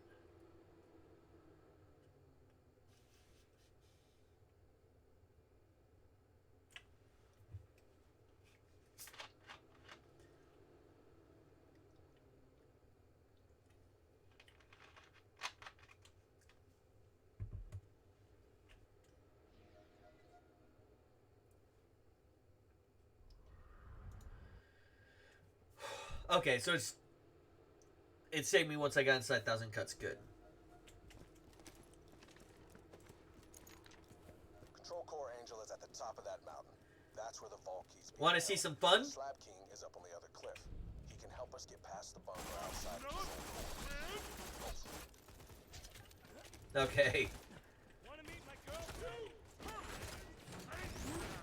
too?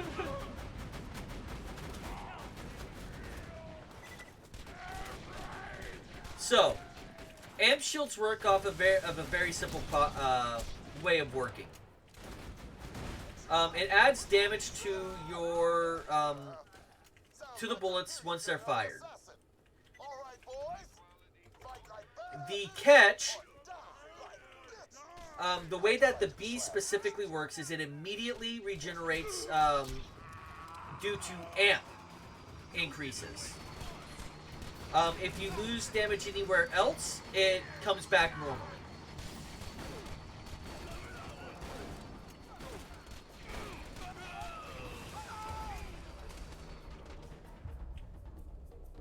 Okay. There we go. You can even see coming back from life. It's just under.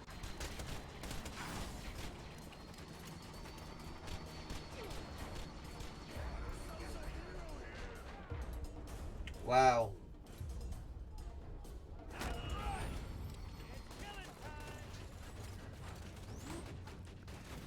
I tried to keep to myself, but no. No. You Hyperion bastards had to come after me. You just had to kill Dusty. You wanna treat Dusty was just a puppy. Almost as nice as my first dog. You let your boss know I'm gonna do to him exactly what he did to her. Slow. What do you mean they ain't from Hyperion? Oh, must be a new recruit. All right, boys, let's put him through the ringer. Oh yeah. Talk to you unless you join his gang. So just survive whatever initiation he's got planned for you, and then give him that note.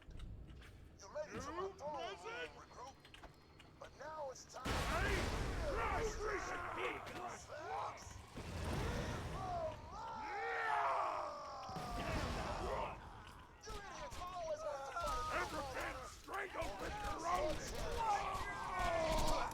And now, you see the damage shoots through the roof whenever that shield is going. The B shield, to not put a to put a very, very specific point on it, is busted.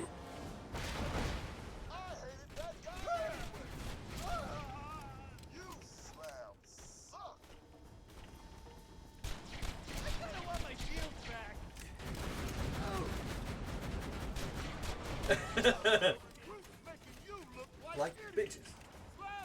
Go get him.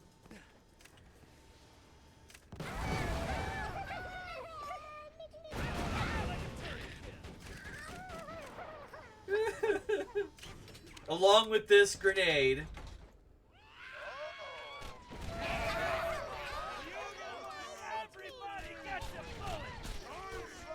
You get a bullet. You get a bullet.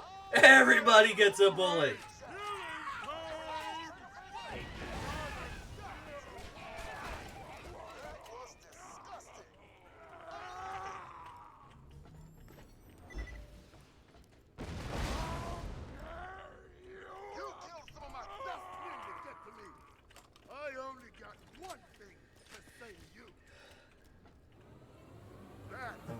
Was awesome.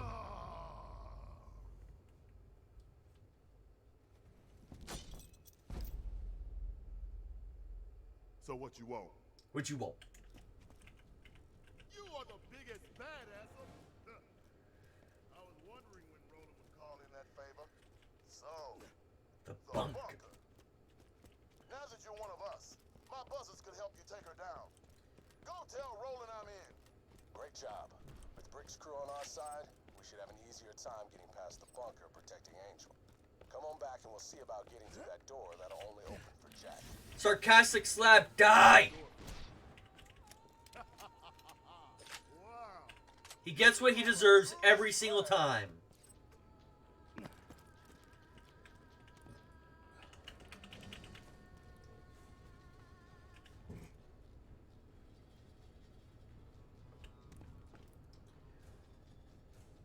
So, the Vault Hunter met the slabs. What a lovely opportunity to kill two bandits with one mortar assault. Targeting beacons initialized. Beginning mortar bombardment. King, he's using mortars again! He's using mortars! Oh, crap! Slam! We gotta stop those mortars or there won't be no nobody left to help you with the bunker.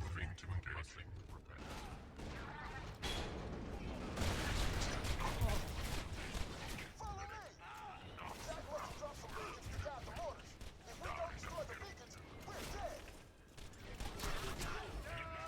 And you can see the amount of damage that's going on. Compared to pre. Alright. Some people have a tradition to snipe him. No more one shoot me in the face! Thank you! You always have to shoot Mr. Shooting McShoot Face. Now, I forget which came first, the chicken or the egg with him. There's a story for that. A research, a scientific research group allowed the internet to determine the name of a scientific vessel. Beyond some of the more meme-ish names that came up, the number one name ended up being Bodie McBoatface. Bodie McBoatface was number 2.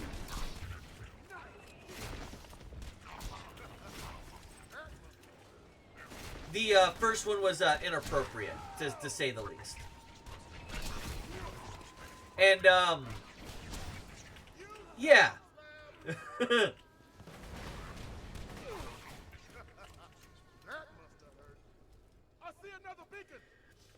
So, I don't know if Shooty McShootface was first, or if Bodie McBoatface was. Hey, stand in front of it!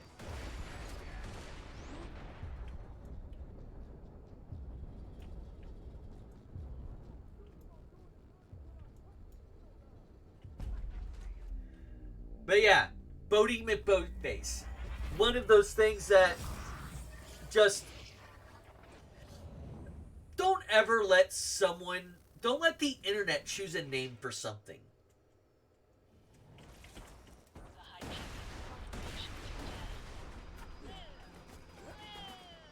I'm breaking the shield on that beacon!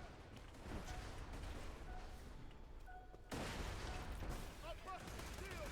I killed the beacon!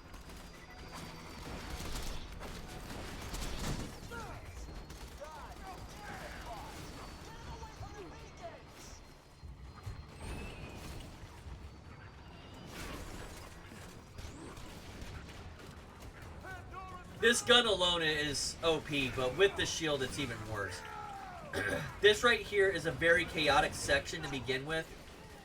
And because I didn't take my time and murder all of Brick's folks, all the slabs on my way up here, you have these motherfuckers that like to fly around and make sure I get some personalized attention.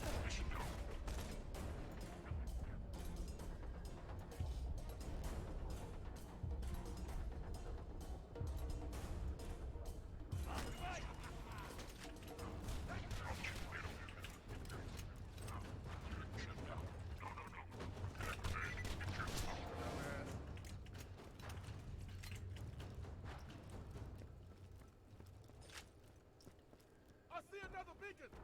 Let's rip it out! Avoid those mortars, Slab! I'm going for the shield! I broke the beacon shield! I touched it, Slab! Fellas, meet the missus?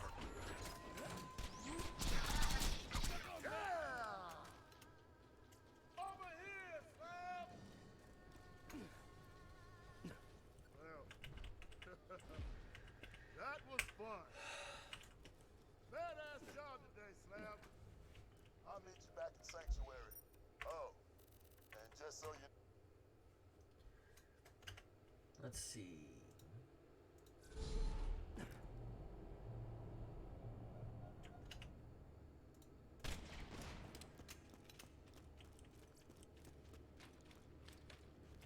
Screw Jack. Screw Hyperion. Not dead yet. All right.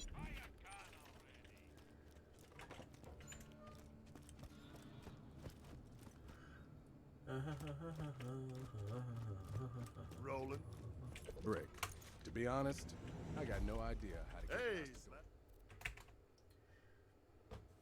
Can I skip this cutscene? I don't believe I can.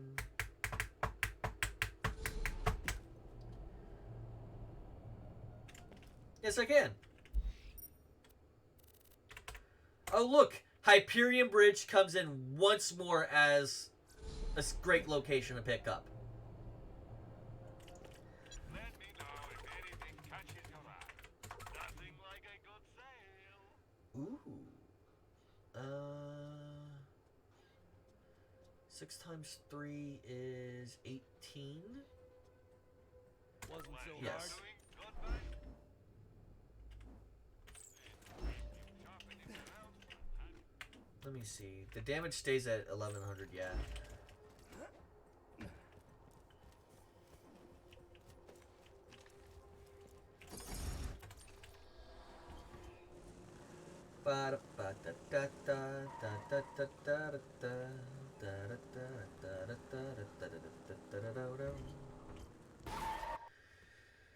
Now, the reason you keep seeing me check the machines is because you can actually get some really nice equipment out of the machines. Up to and including legendary weapons. To breach the final door to my You chambers, can't get pearls, you need to but be pearls Jack. are, like, That different means altogether. passing a bioscan and speaking a password in his voice. Fine. If you can kill one of Jack's body doubles in Opportunity, I can get you through that door. I'm gonna hold on to that for now. Emigrate to Opportunity today. Haven't found anything good. My weapon Okay. machine Now, we get to do Opportunity.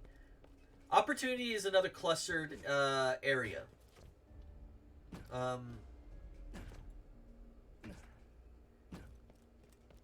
But that is not a bad thing.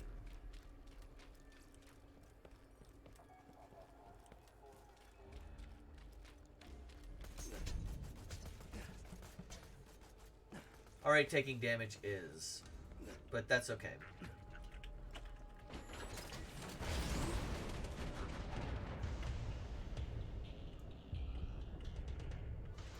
Wow, immediately. I am a dumbass.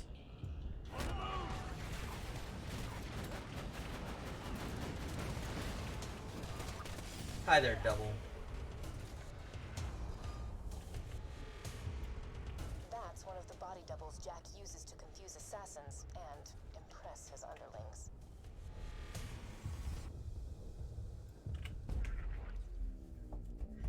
Yeah.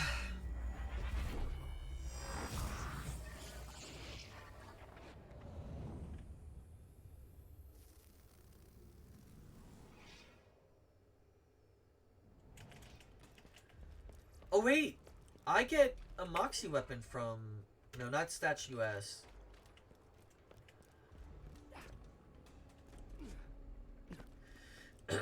So Moxie weapons are fantastic. If you replace the Skyrocket, you should replace it with the Moxie Grenade.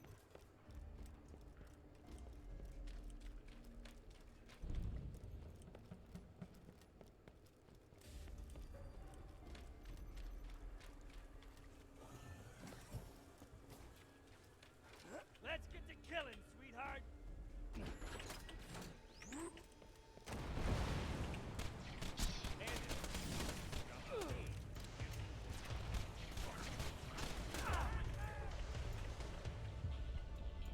Feast your eyes upon the paradise that awaits you in Opportunity. Not dead yet. You're about to be. Grab the pocket watch device he dropped. It echoes his biosignature to every machine in the immediate area, so his devils can... That pocket watch also records audio. Jack loved to listen to the praises and the praise. You need to hear the voice modulator so you can speak in Jack's voice. Get to an info kiosk. I'm ready for more. Come on. Wow.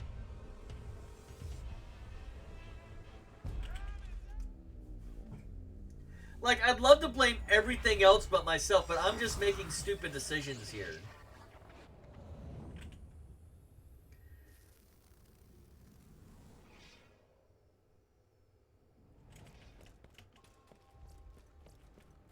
I shall bet a bill of gold against thine soul to think I'm better than you.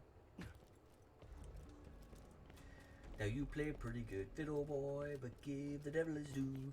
I bet a bill of gold against thine soul to think I'm better than you. I actually popped in, like, I watch TikTok on the shitter.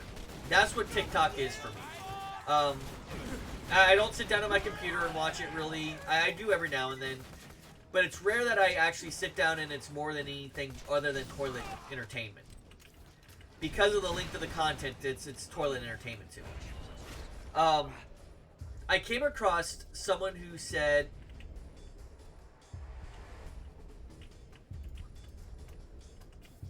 what the hell?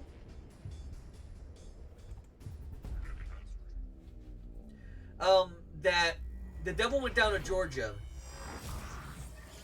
No matter how Johnny responds, except for denying it, he's already lost. Because effectively, he's made a deal with the devil. And I told him no. And in fact, he hasn't.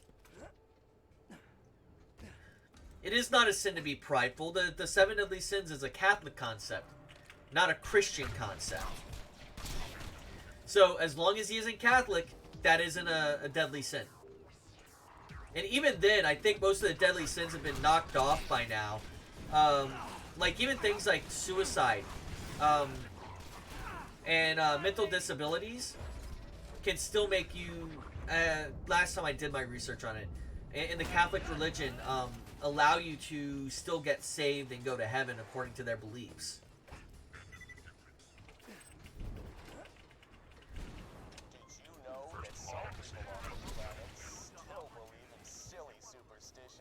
Like angels, demons, and ancient alien warriors. We like to call them bandits.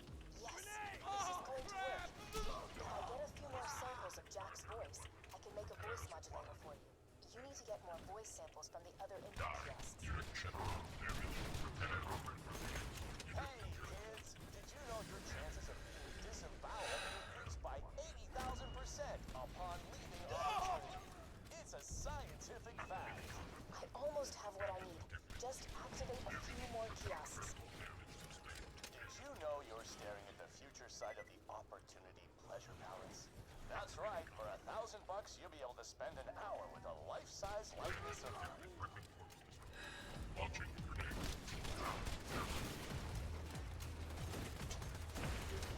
kids, did you know your Oops, did that one again. disemboweled increased by 80,000% upon leaving Opportunity?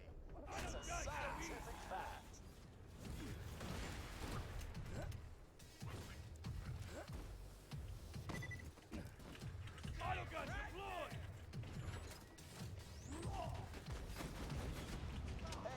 And if you care to take a dare, I'll make a bet with you. Now you play pretty good, little boy. The devil is due. Better fill a gold against your soul to think I'm better than you. Feeds and protects everyone. Remember, we should all love our parents, but love them more. Did you know littering and Opportunity is punishable by death? If not, you also ought to know complaining about Opportunity's laws is considered Verbal littering.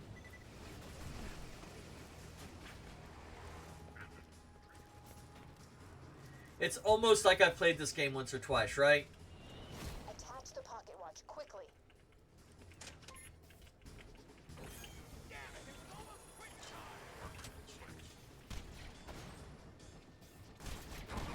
See the files. All done. Now grab the voice modulator. Great. Now, unfortunately, you will speak in Jack's voice until you reach the security door. I will tell you the password to open it at the appropriate time. Testing. Testing. 1, 2, 1, 2. Now I have the voice of a douchebag. Great.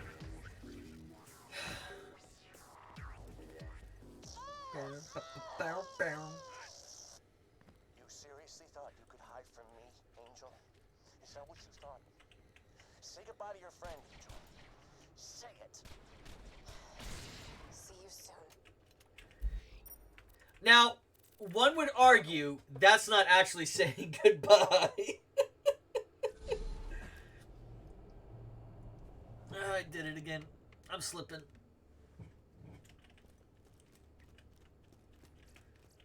Pleasure to meet you.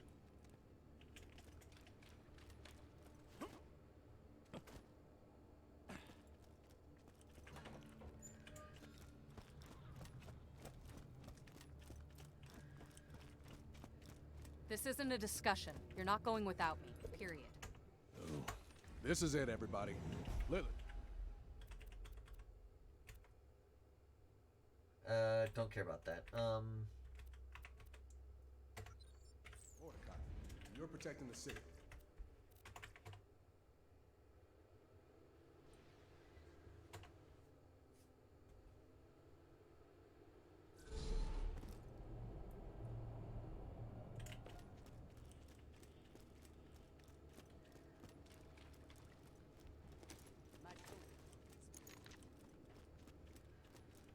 But give the devil his due. I'm gonna play the gold against your soul to think I'm better than you. It may take some serious Logan! Let's go to 1,000 cuts! or not. I enlisted you as my minion. has Then Moxie Angel just mentioned happened to attack Sanctuary. Don't you get it? Jack was coming after me. It's time to take the fight to him. I'll meet you in 1,000 cuts.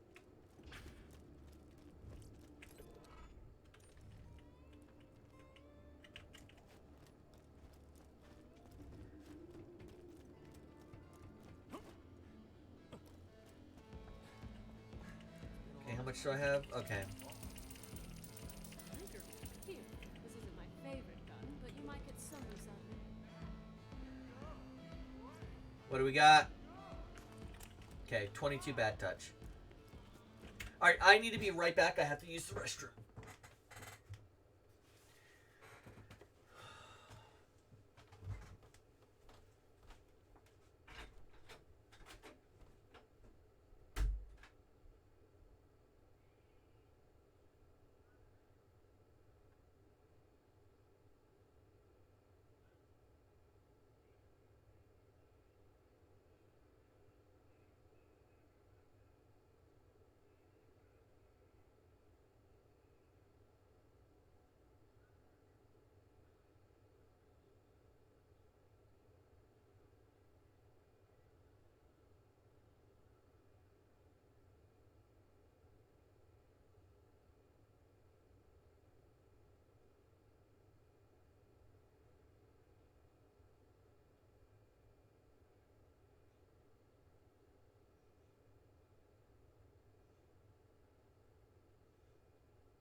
Alright, where were we?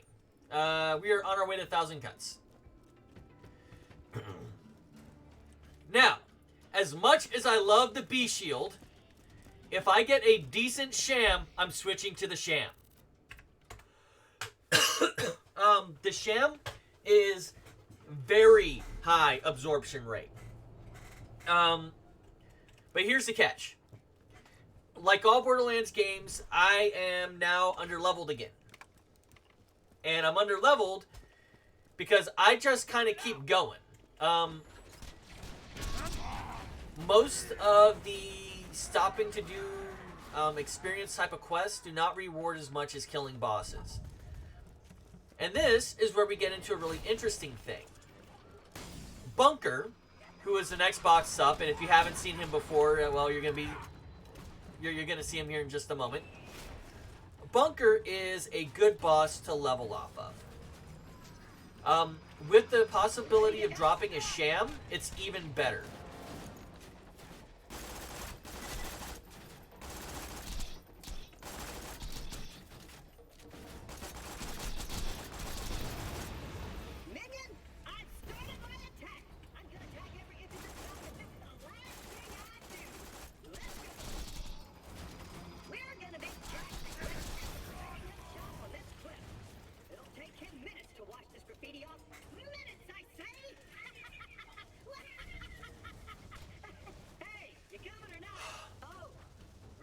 I walked through the shield the first time.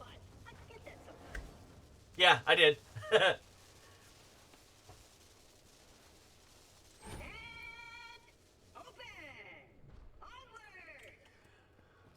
Wait until it actually changes.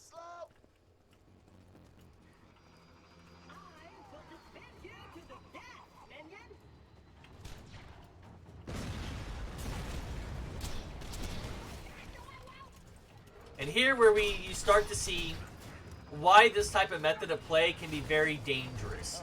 Past the security wall, huh? That's, it's real cute. Of course, the bunker's still gonna obliterate you, but nonetheless, cute. On the field!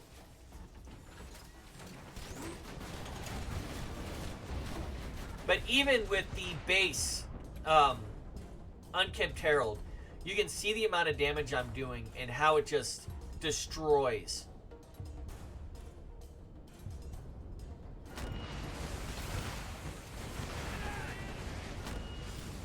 These guys pop right out as soon as you beat that one.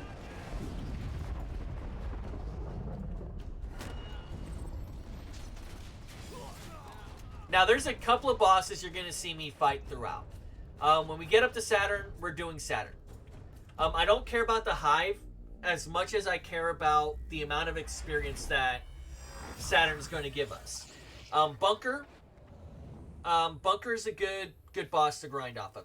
And again, it's not just because of the amount of experience he gives per kill, but also because he can drop that sham. I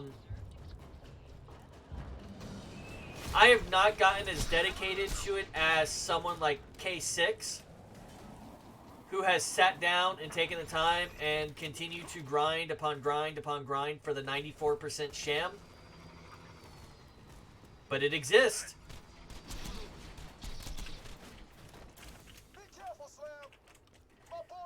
And again, here's a question for you if you happen to be in the chat right now. What is your favorite unicorn item? A unicorn item is an item that theoretically exists, but is so improbable to get that you're probably not going to actually get it. I've actually gotten a unicorn before. It was the Archangel Staff of Apocalypse from Diablo 1. My brother doesn't believe I picked it up legitimately, but those items do exist. Unicorns are perfect part types of things. Wow.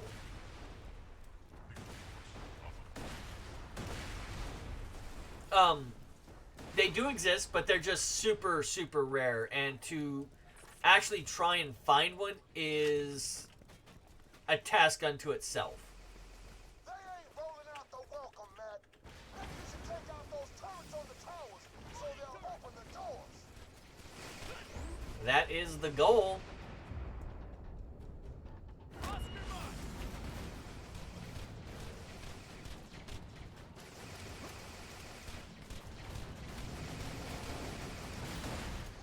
Knock, bitches! Open up!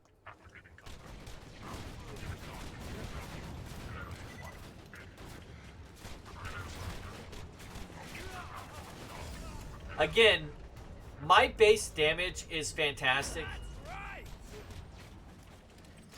The B is just on the top. It's a cherry on top.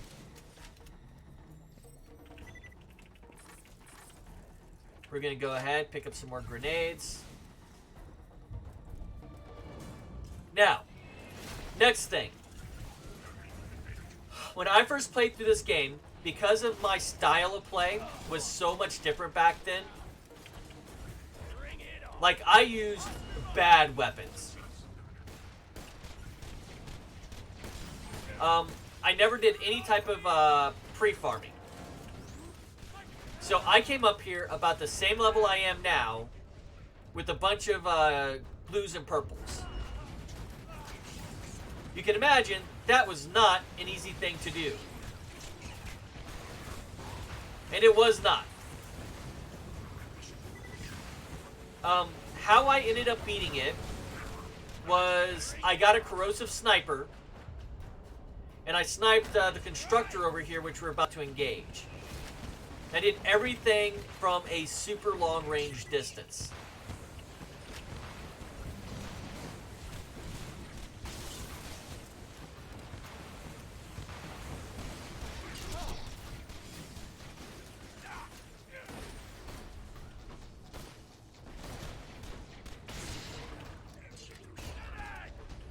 Oh my.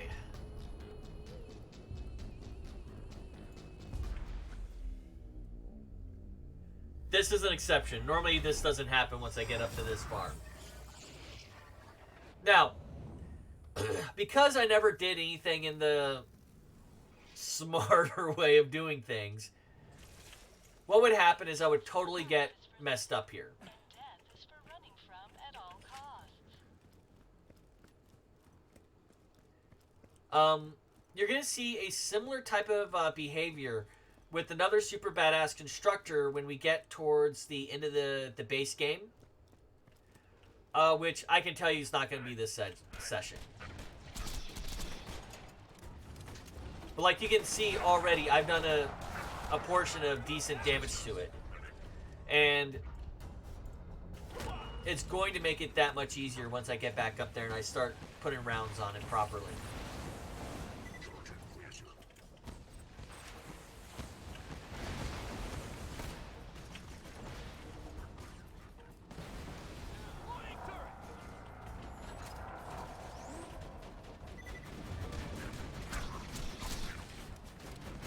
Good there.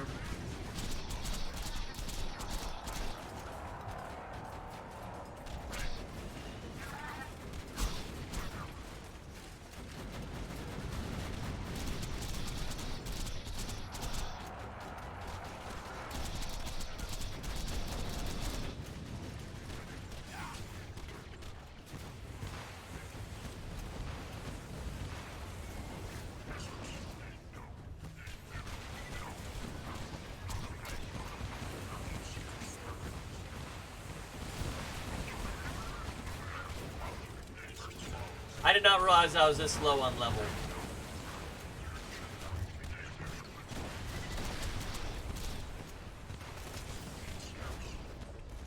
Oh my. Whenever that happens, that's annoying.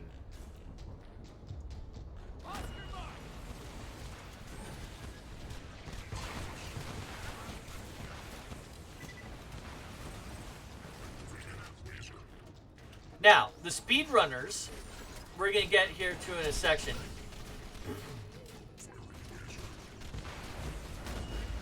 Actually have a bounty on a skip to be performed here in a moment. There's no known way to do it at this time. So they put out a bounty, said if you can do this, we'll give you $100 per thing you can skip. No one's found a way yet.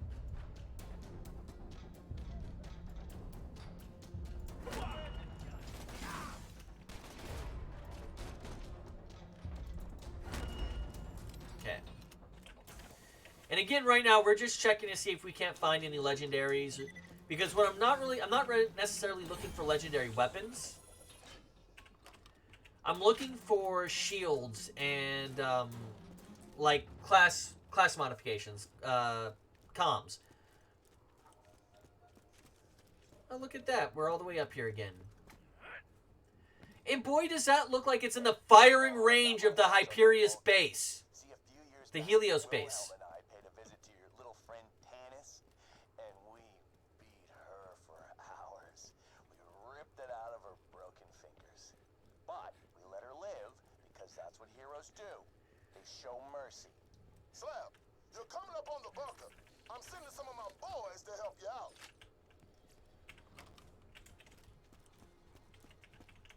But given the shield and even at the level that I'm at, given the shield combination with the weapon I'm using, we're going to be able to do this. Eyes to the sky, Slab. My buzzards are coming in.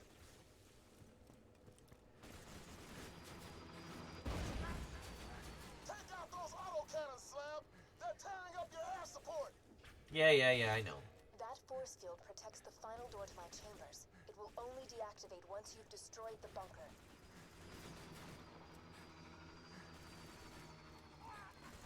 All right, fun time's over, kiddies.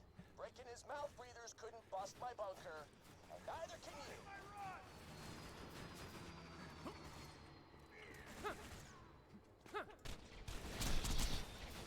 Hell yeah. One autocannon down. Hi, bunker.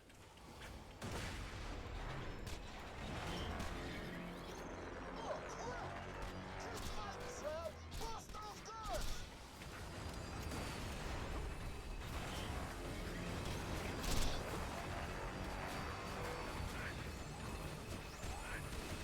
Jump over those lasers, Slab.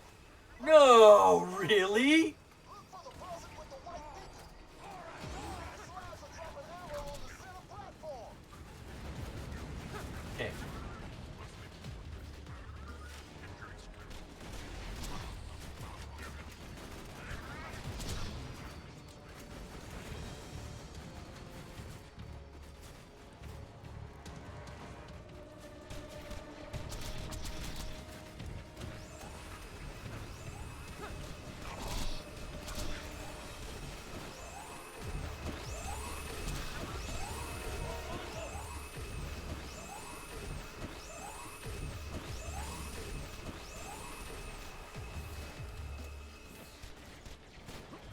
Watch those laser countermeasures.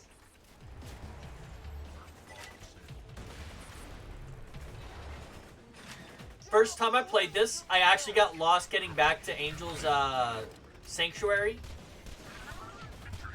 And I found the chest back there by accident.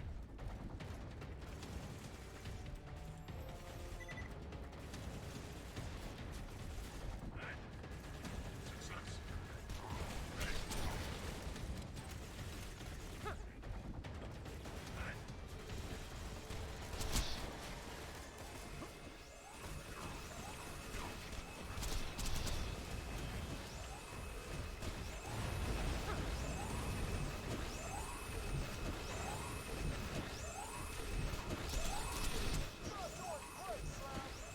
Once we bust this bunker, there's nothing to stop you from grabbing the vault key. Just keep fighting.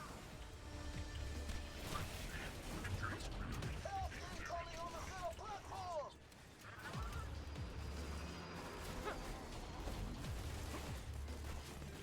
Turret on the field!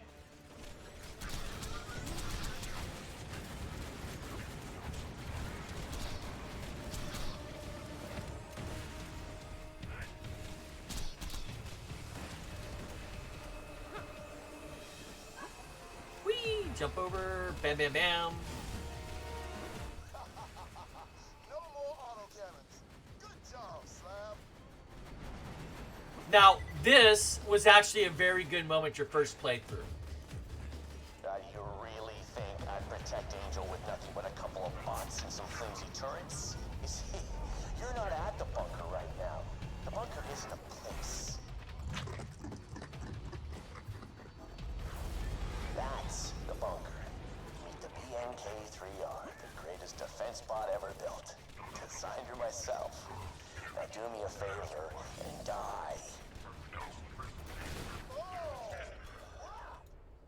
The bunker went airborne, Slabs. This is gonna get messy.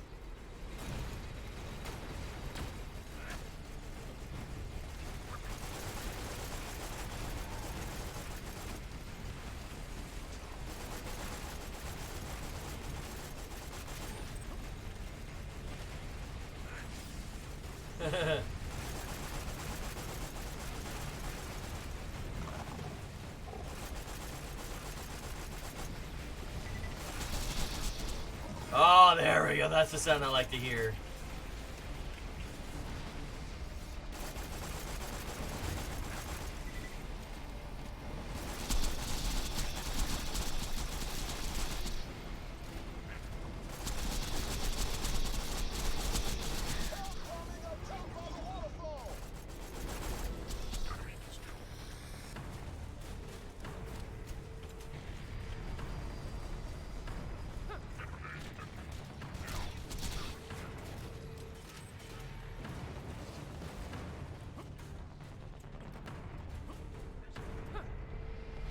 There's bunker at.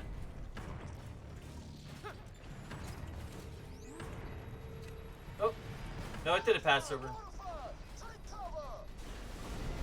Take cover!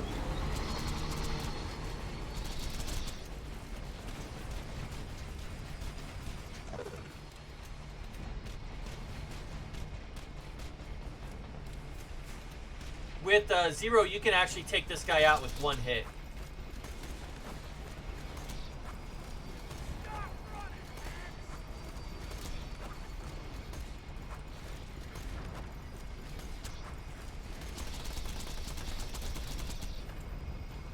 Okay.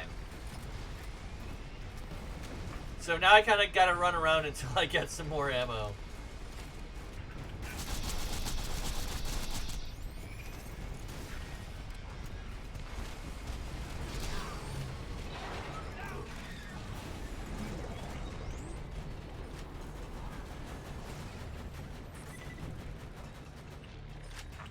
Good.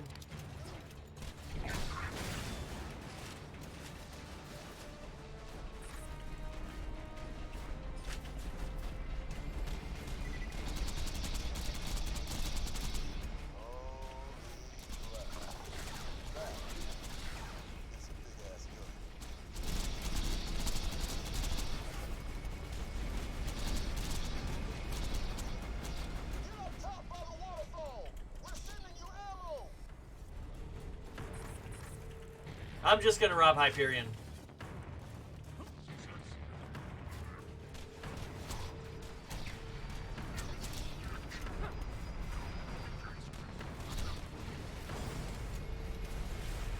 Woo.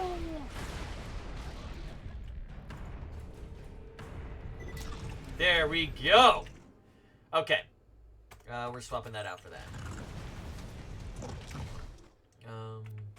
That's gonna be swapped out. Not for that yet. I don't have anything else for them yet.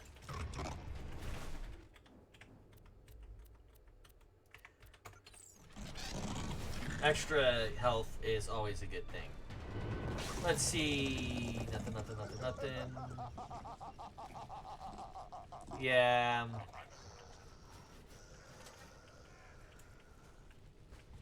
With the bunker destroyed, you can access the door to my chambers. Move quickly.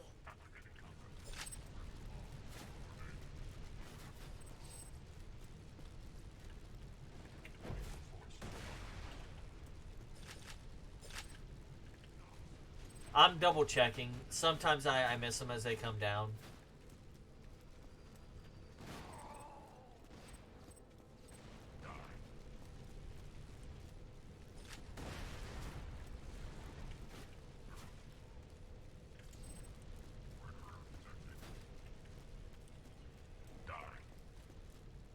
Wait. Wait, someone's still alive? I'm nearly there, soldier. I'm climbing up the rear of the control core. I'll meet you inside.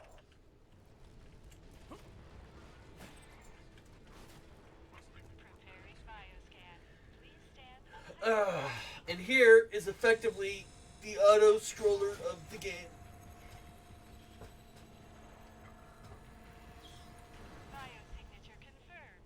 Hello, sexy. Awaiting password. The password is I love you. That voice modulator had better work, or this will all be for nothing. I love you. Access granted. Consider this your final warning. No, consider this my final warning. Turn around and I promise I'll make it quick. But I swear, you take one more step, every soul back in Sanctuary will die staring at their own lungs as I rip them from their chests. Iridium alone could never charge the vault key. It needs a catalyst, something to awaken its power.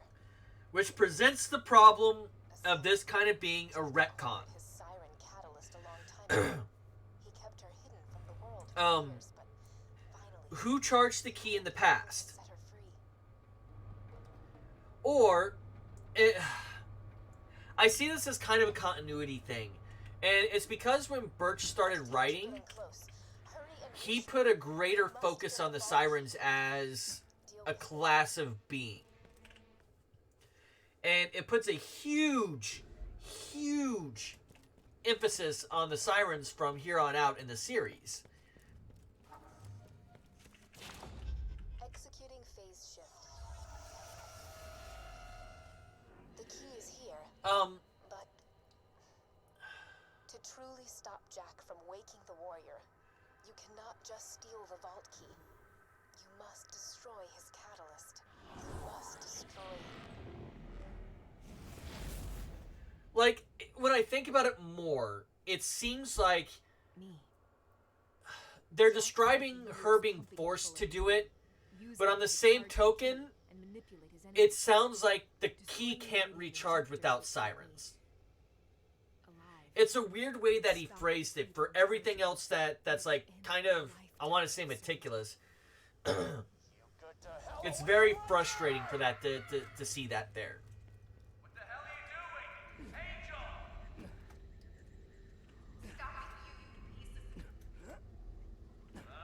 Language? That's bad editing there.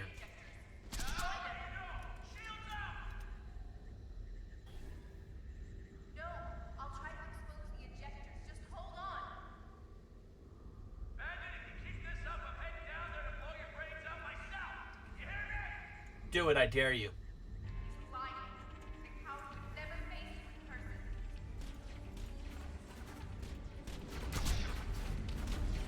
Now, you might say, oh, Justin, you were complaining about level differences and how they innately affect the amount of damage you do. Well, the beat kind of negates that. From what I understand, it just doesn't add on to the damage you have. That is a flat damage done to the creature. I could be wrong. No, my luck, I probably am wrong.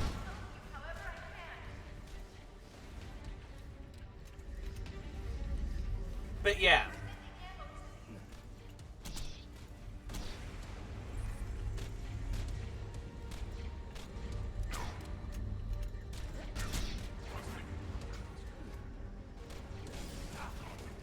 Sentry deployed!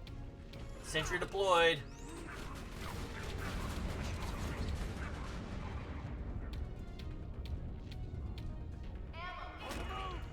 But this is still a terrific combination of ability of a shield and weapon that just it's great. It's good is what it does.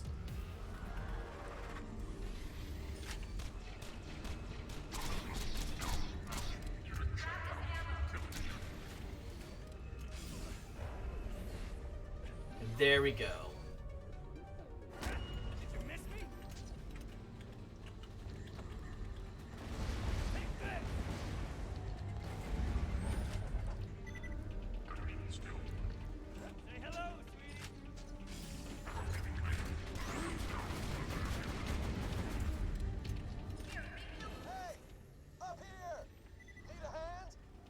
Yes.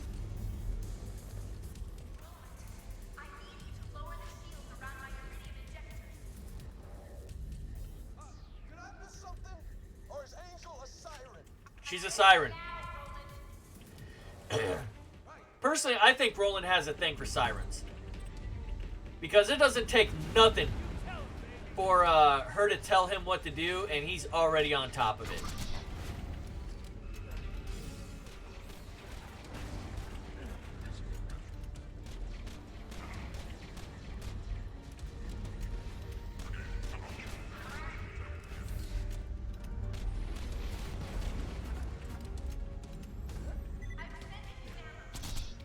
There we go.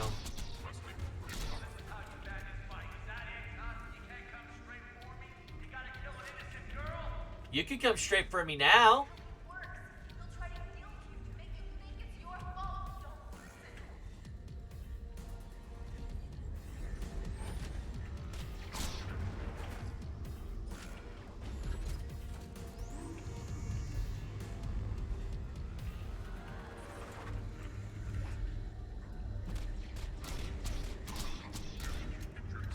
Oh, did I put on the bad touch? Oh, I did. That's right.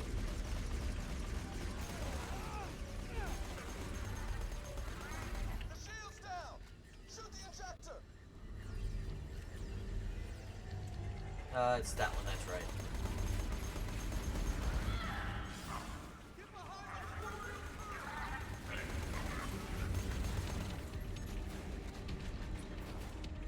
And this is just to kind of change it up a little bit. However, you can see even now, the amount of damage I'm doing is pretty good. I'm sending ammo to you. Who's next, huh?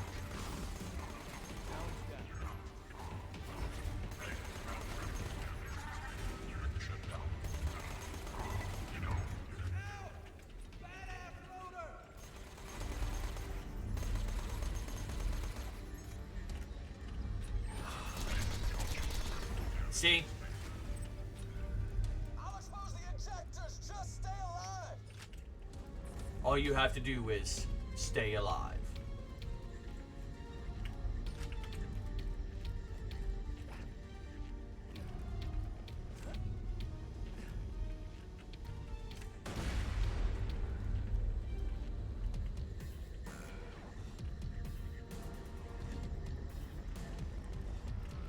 Come on.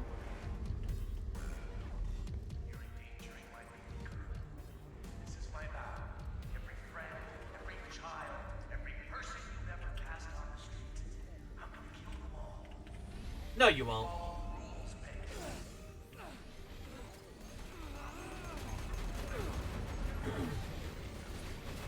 Now, the reason the game gets, at least in my opinion, for the most part, easier from here on out is because I know how to take advantage of the game.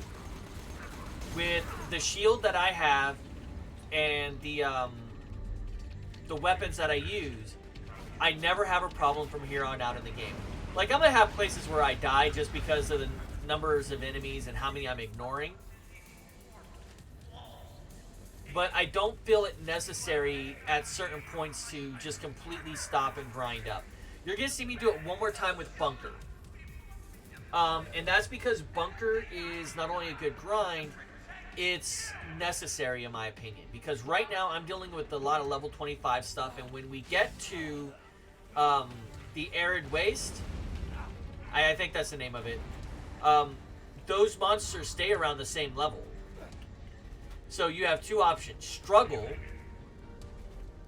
or take on Bunker a few times, get a few extra levels, and maybe get a sham.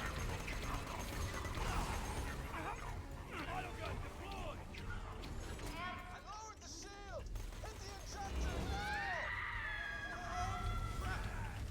now! Damn it!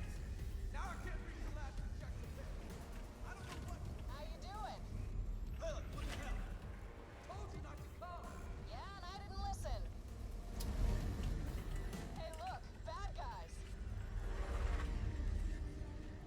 You spawned in? Okay, good. You're not anymore.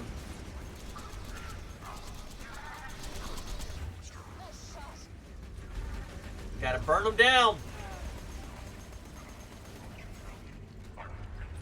And I love the good touch and the bad touch in this game. First off, they have a good fire rate. They're not slow SMGs. Two, they heal you as you do damage with them. Bam! This isn't over. Stay on your feet.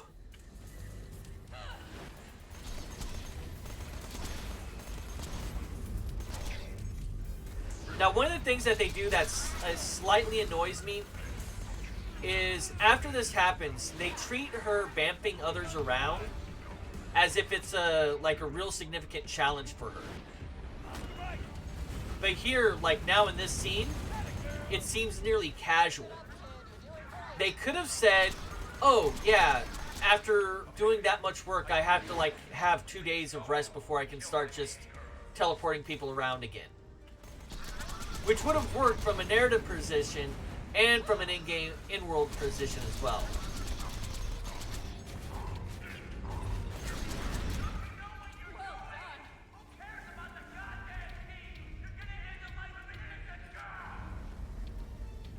Jack ended my life long ago.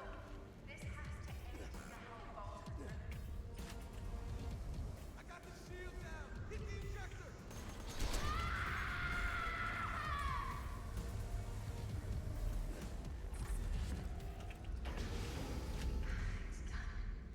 It's finally done. All right. Angel, you can stop this. I'll still forgive you, baby. Dad, I have to tell you something. You're an asshole. Angel? No, Angel! What kind of person would do this to their own daughter? The kind of guy that deserves to die.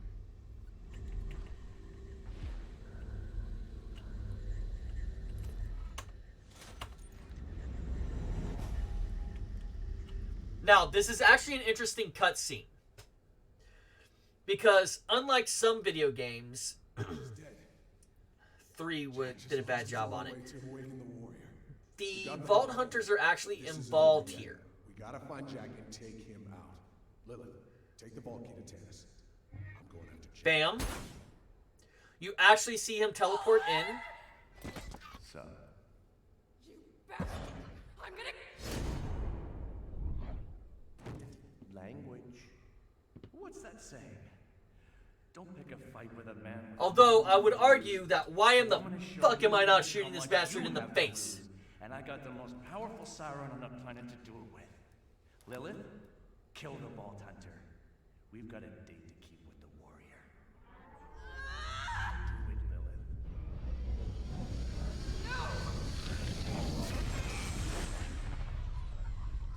What happened? What the hell just happened? First Bloodwing, now this?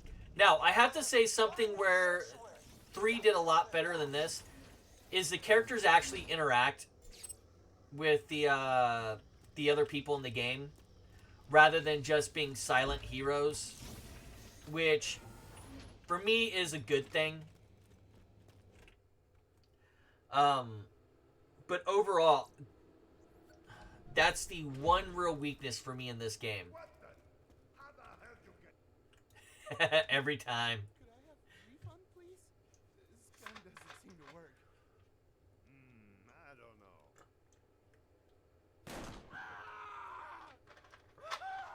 Looks like it works to me.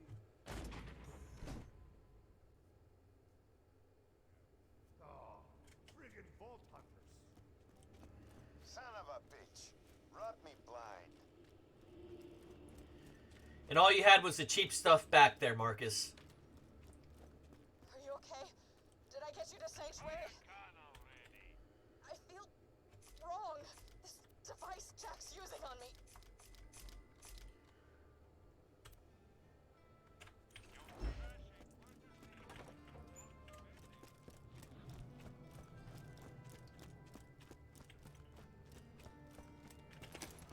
Rolling.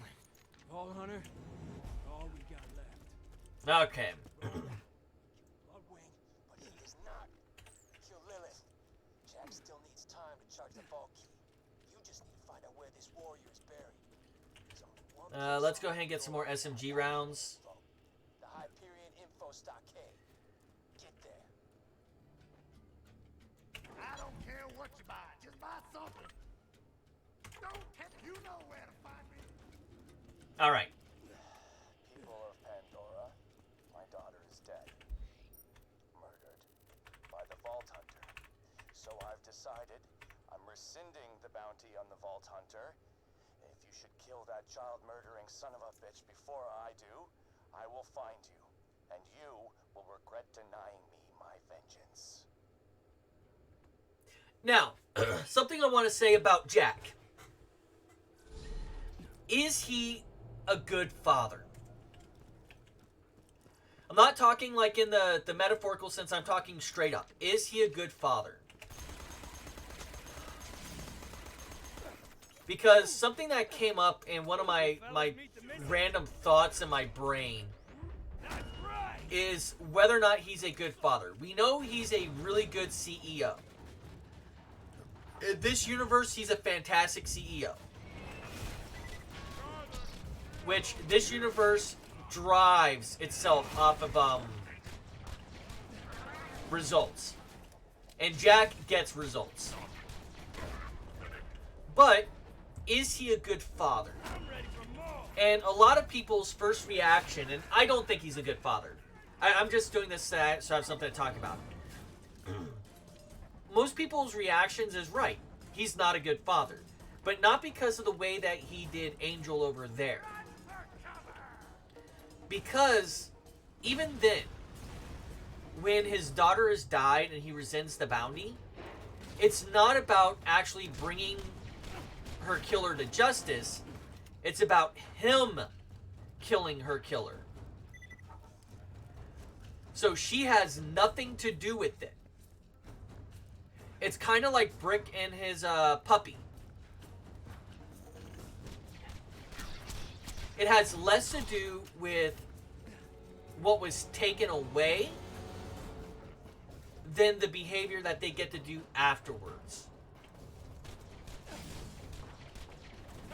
It's a really interesting thought experiment when you sit down and you try to like work it out in your head.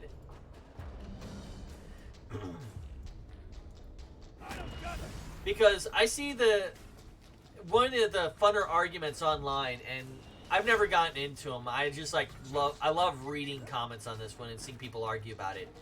Is Goku a good father? And that seems to be like a popular topic to discuss if you're into anime. Is Goku a good father? And it's universally almost no.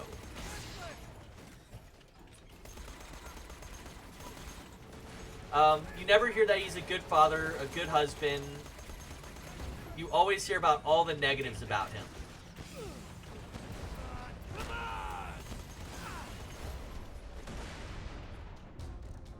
Okay. I was trying to rush this way too much, to be honest.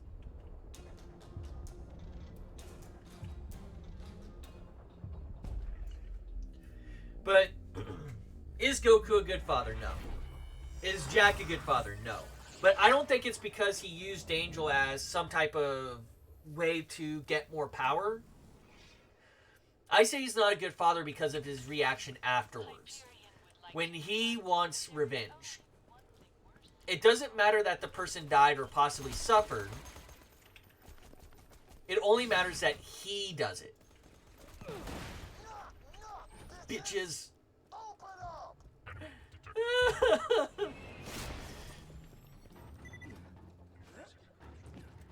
And because of that, I don't think he's a good father. And like I said, it has nothing to do with everything else that we previously mentioned. He's a horrible father for those reasons.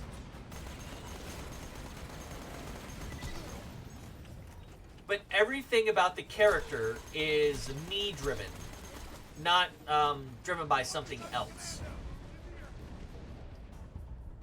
Oh, garbage. Come on.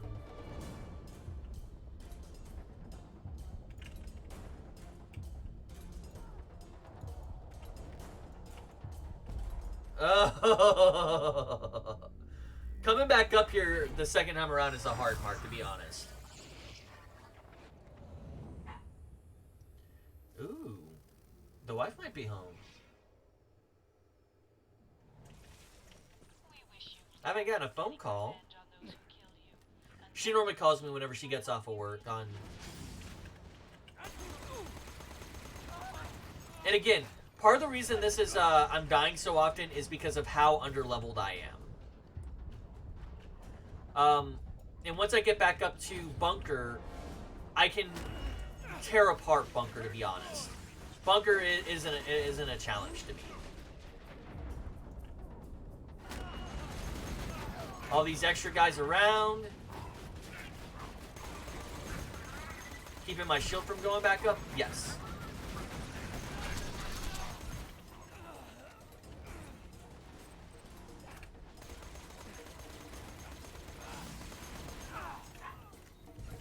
Ooh, that's another bark.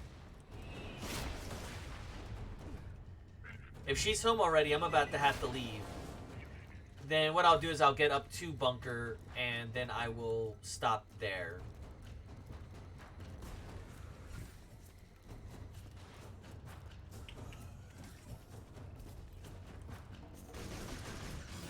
Ooh.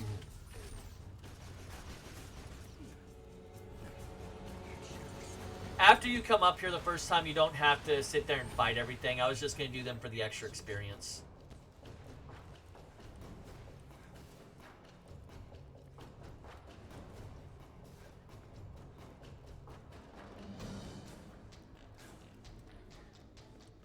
Because monsters are still spawned and we keep the music going. And again, in range. Because you're using force perspective so you can see both objects. That means it's in range. And what the hell? Like, what's keeping Sanctuary afloat? So, this is something I've thought about for a long time. I'm not actually... This is a nitpick more than anything else. They could barely keep the shield going. How the hell are they keeping it afloat?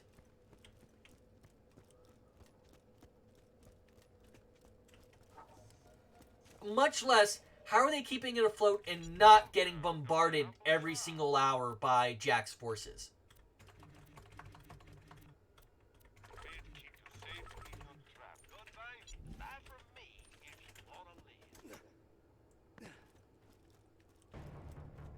There we go. Bunker is spawned in. And Bunker's level 26. What helps me kill him so quickly, like we were discussing previously, is my loadout. Hey, stand in front of me.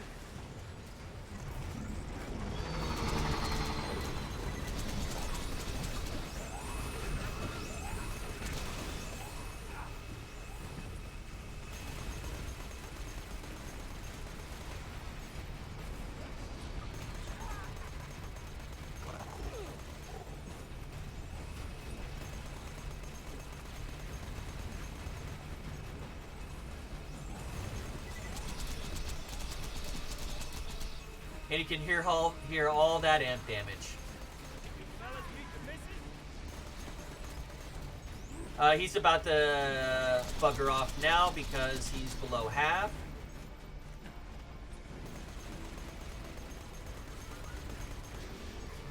There we go.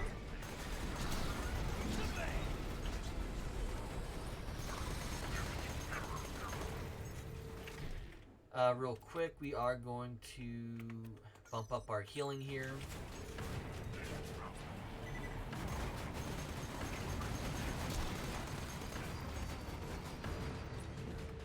We should actually see the bombardments here in a moment. There we go.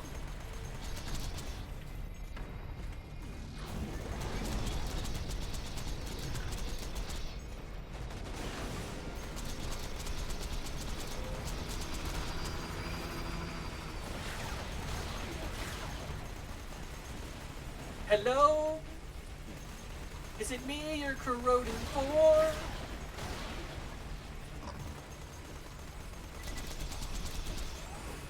And he's about to bugger off again.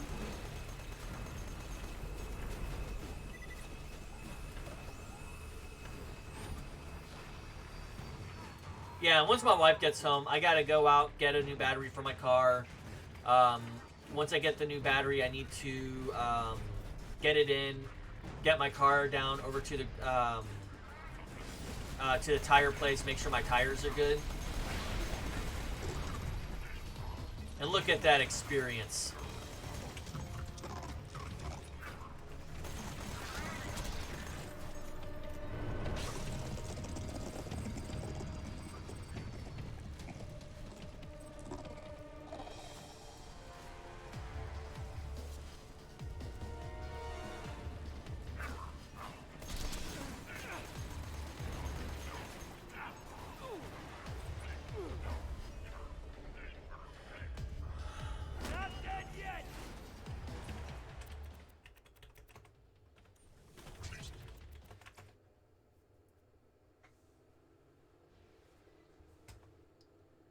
Yeah, once she gets home, that's where I'm gonna stop it at least for the morning. After that, I'm gonna come back and I'm gonna stream a little bit longer. But that's more because I want to get through the games. So that way, when Wonderlands come out, I'm fresh, ready for it.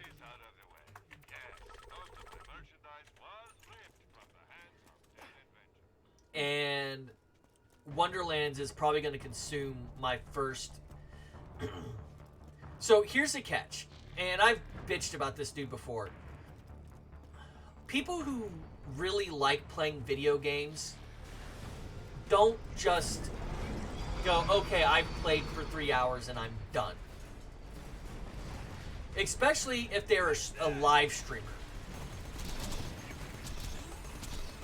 Because if that's your full-time job, you spend the 10, 12, 20 hours streaming it. A really good example of this is a guy named Caleb Hart. Super big streamer. He does a lot of Final Fantasy speed runs. And he's been playing a ton of Elden Ring recently. And I mean a ton of it. And I'm looking at a guy who's been streaming for 10 years. And it's like, okay, well, you obviously don't know this business. And you obviously don't like video games. Because if not, it wouldn't be a 3-hour session. Like, I'm nearly 40 myself. I turned 40 in August. I can still react fast enough to play an FPS game and maintain aliveness. Yeah, that's the phrase I'm going to use.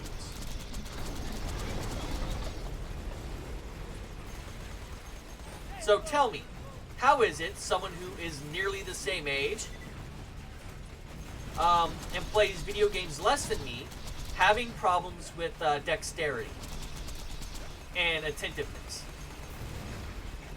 And my personal opinion is that he doesn't see the playing of games as an actual hobby anymore. He only sees it as his job. If I can't make money off of this game, I need to drop this game. But I need to make it look like it's not my idea. Because if my audience requests it, then it's their idea. As you bugger off, you're going to come down in the front next time around. Cool story. But you like sit there and you watch his streams, and it'll probably be something I'll listen to later on. There's nothing interesting about his gameplay. Like, his gameplay is boring. But his pre-gameplay stream, oh, that's entertaining for all the wrong reasons. And I mean all the wrong reasons. We're talking G4 Revivals level of bad ideas. Well, I gotta make money, guys. I gotta make money. Yeah. And I've said this before, and I'll say it again. Wasn't so hard. I don't think he's getting money from actual fans. I think he's getting money from trolls. Because right now, the dude is stuck in a perpetual cycle of just having enough for his bills. Just enough. And personally, if I had the money, by the way, if I wanted to make someone even more miserable who didn't like playing video games even more miserable, especially if playing video games is their job, I would do exactly that. I would give them just enough money so that they can never leave that profession. Tell me that is not a cruel thing to do. You can't stop this. And you can't stop it because you have enough to pay your bills, and anything else is going to take you months to recover from.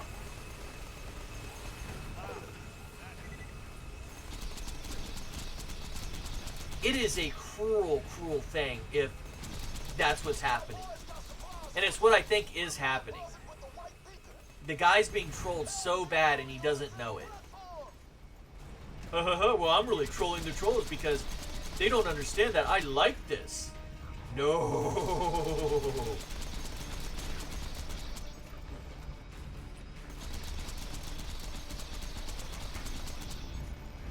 Like he's trying, it comes off as trying to be the Brittany Venti of gaming streaming. I wonder if she's even still around, come to think of it.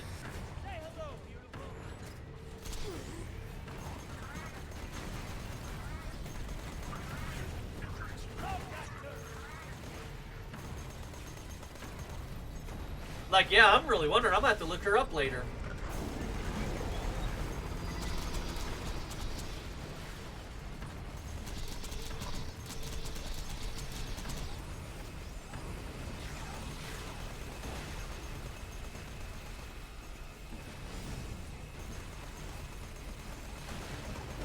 Hello? Is it me you're corroding for?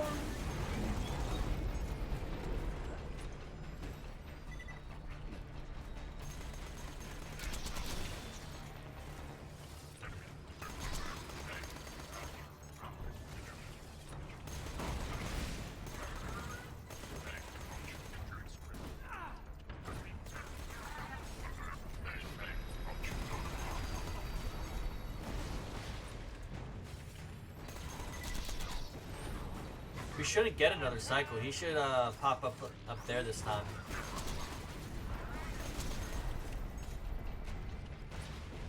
Yup.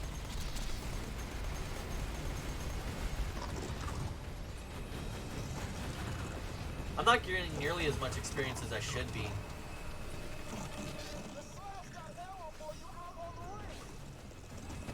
It's still faster though.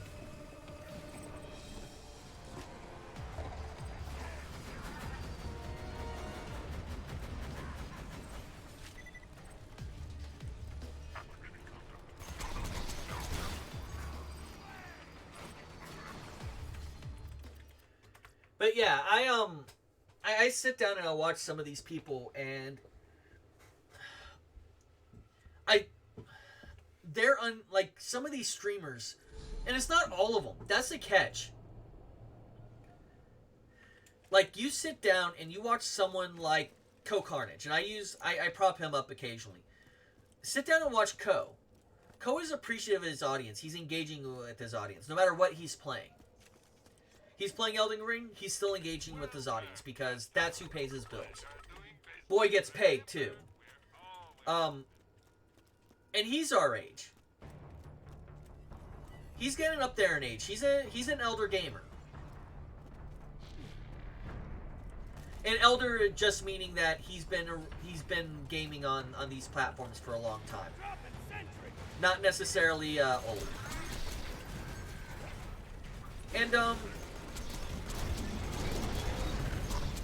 And he manages to do all the things that I was talking about. Remaining engaging with the audience. Remaining consistent with his content. And some of this stuff is just ridiculous to see from these streamers who think that they're hot shit, and then you go to a gamer that actually is hot shit, and it's like, ooh, I see a big difference here. Don't talk about money ever. Like, you want to talk about the beginning of the affiliate program? Cool. But don't sit there and try to talk like, well, I'm completely crowdfunded, and you guys pay my bills, and I really need those donations, guys. I really need them. Like, really, seriously, I need them. I have to pay my bills. And my first thought every time I hear that is, my God, I'm glad this isn't a drinking game. Every time he says, no, really, take a drink, you're drunk in an hour. Cool. Next level. What's that? Gun. I'm not going to get that. I don't like crisis management. But we are going to pick up that. No, we're going to pick up accuracy. But you sit down and you watch some of these folks, and it's like, okay, well, what are you doing to get people more involved in your streams? What are you doing to make it unique? What sets you apart? Well, I've been on this platform for... No, that's not what we asked. What makes you so enormously different from every other Tom, Dick, and Harry out there? And oftentimes the answer comes down to nothing. It's why I don't expect to get big on this platform. It's why I don't expect to get big on any platform. I don't have original ideas, or at least not from that type of perspective. Like, you could argue some of my ideas are original, but then we can have the conversation on is anything ever really original? Oh, fuck. There we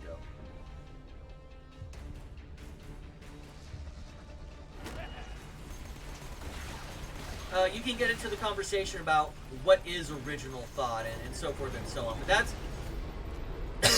that's neither here nor there. But yeah, you sit down and you talk to some of these folks, and it's like, what makes you a better streamer than Co? What makes you a better streamer than Distortion? Distortion is a speedrunner who speedruns all different types of games, but he he does a lot of Dark Souls stuff. I started watching him when he was doing his speedruns of Little Nightmares. I'm going to get one more level or until my wife gets him. So what makes you so much different from everybody else that you are a must-watch stream?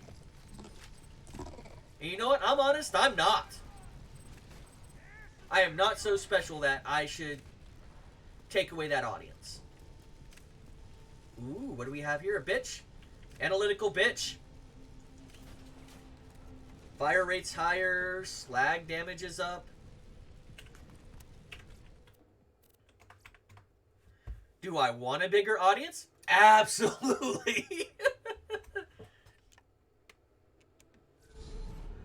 I would love to pop onto a stream one day and see 200,000 or 200 people sitting there waiting for me to stream. Be fucking amazing.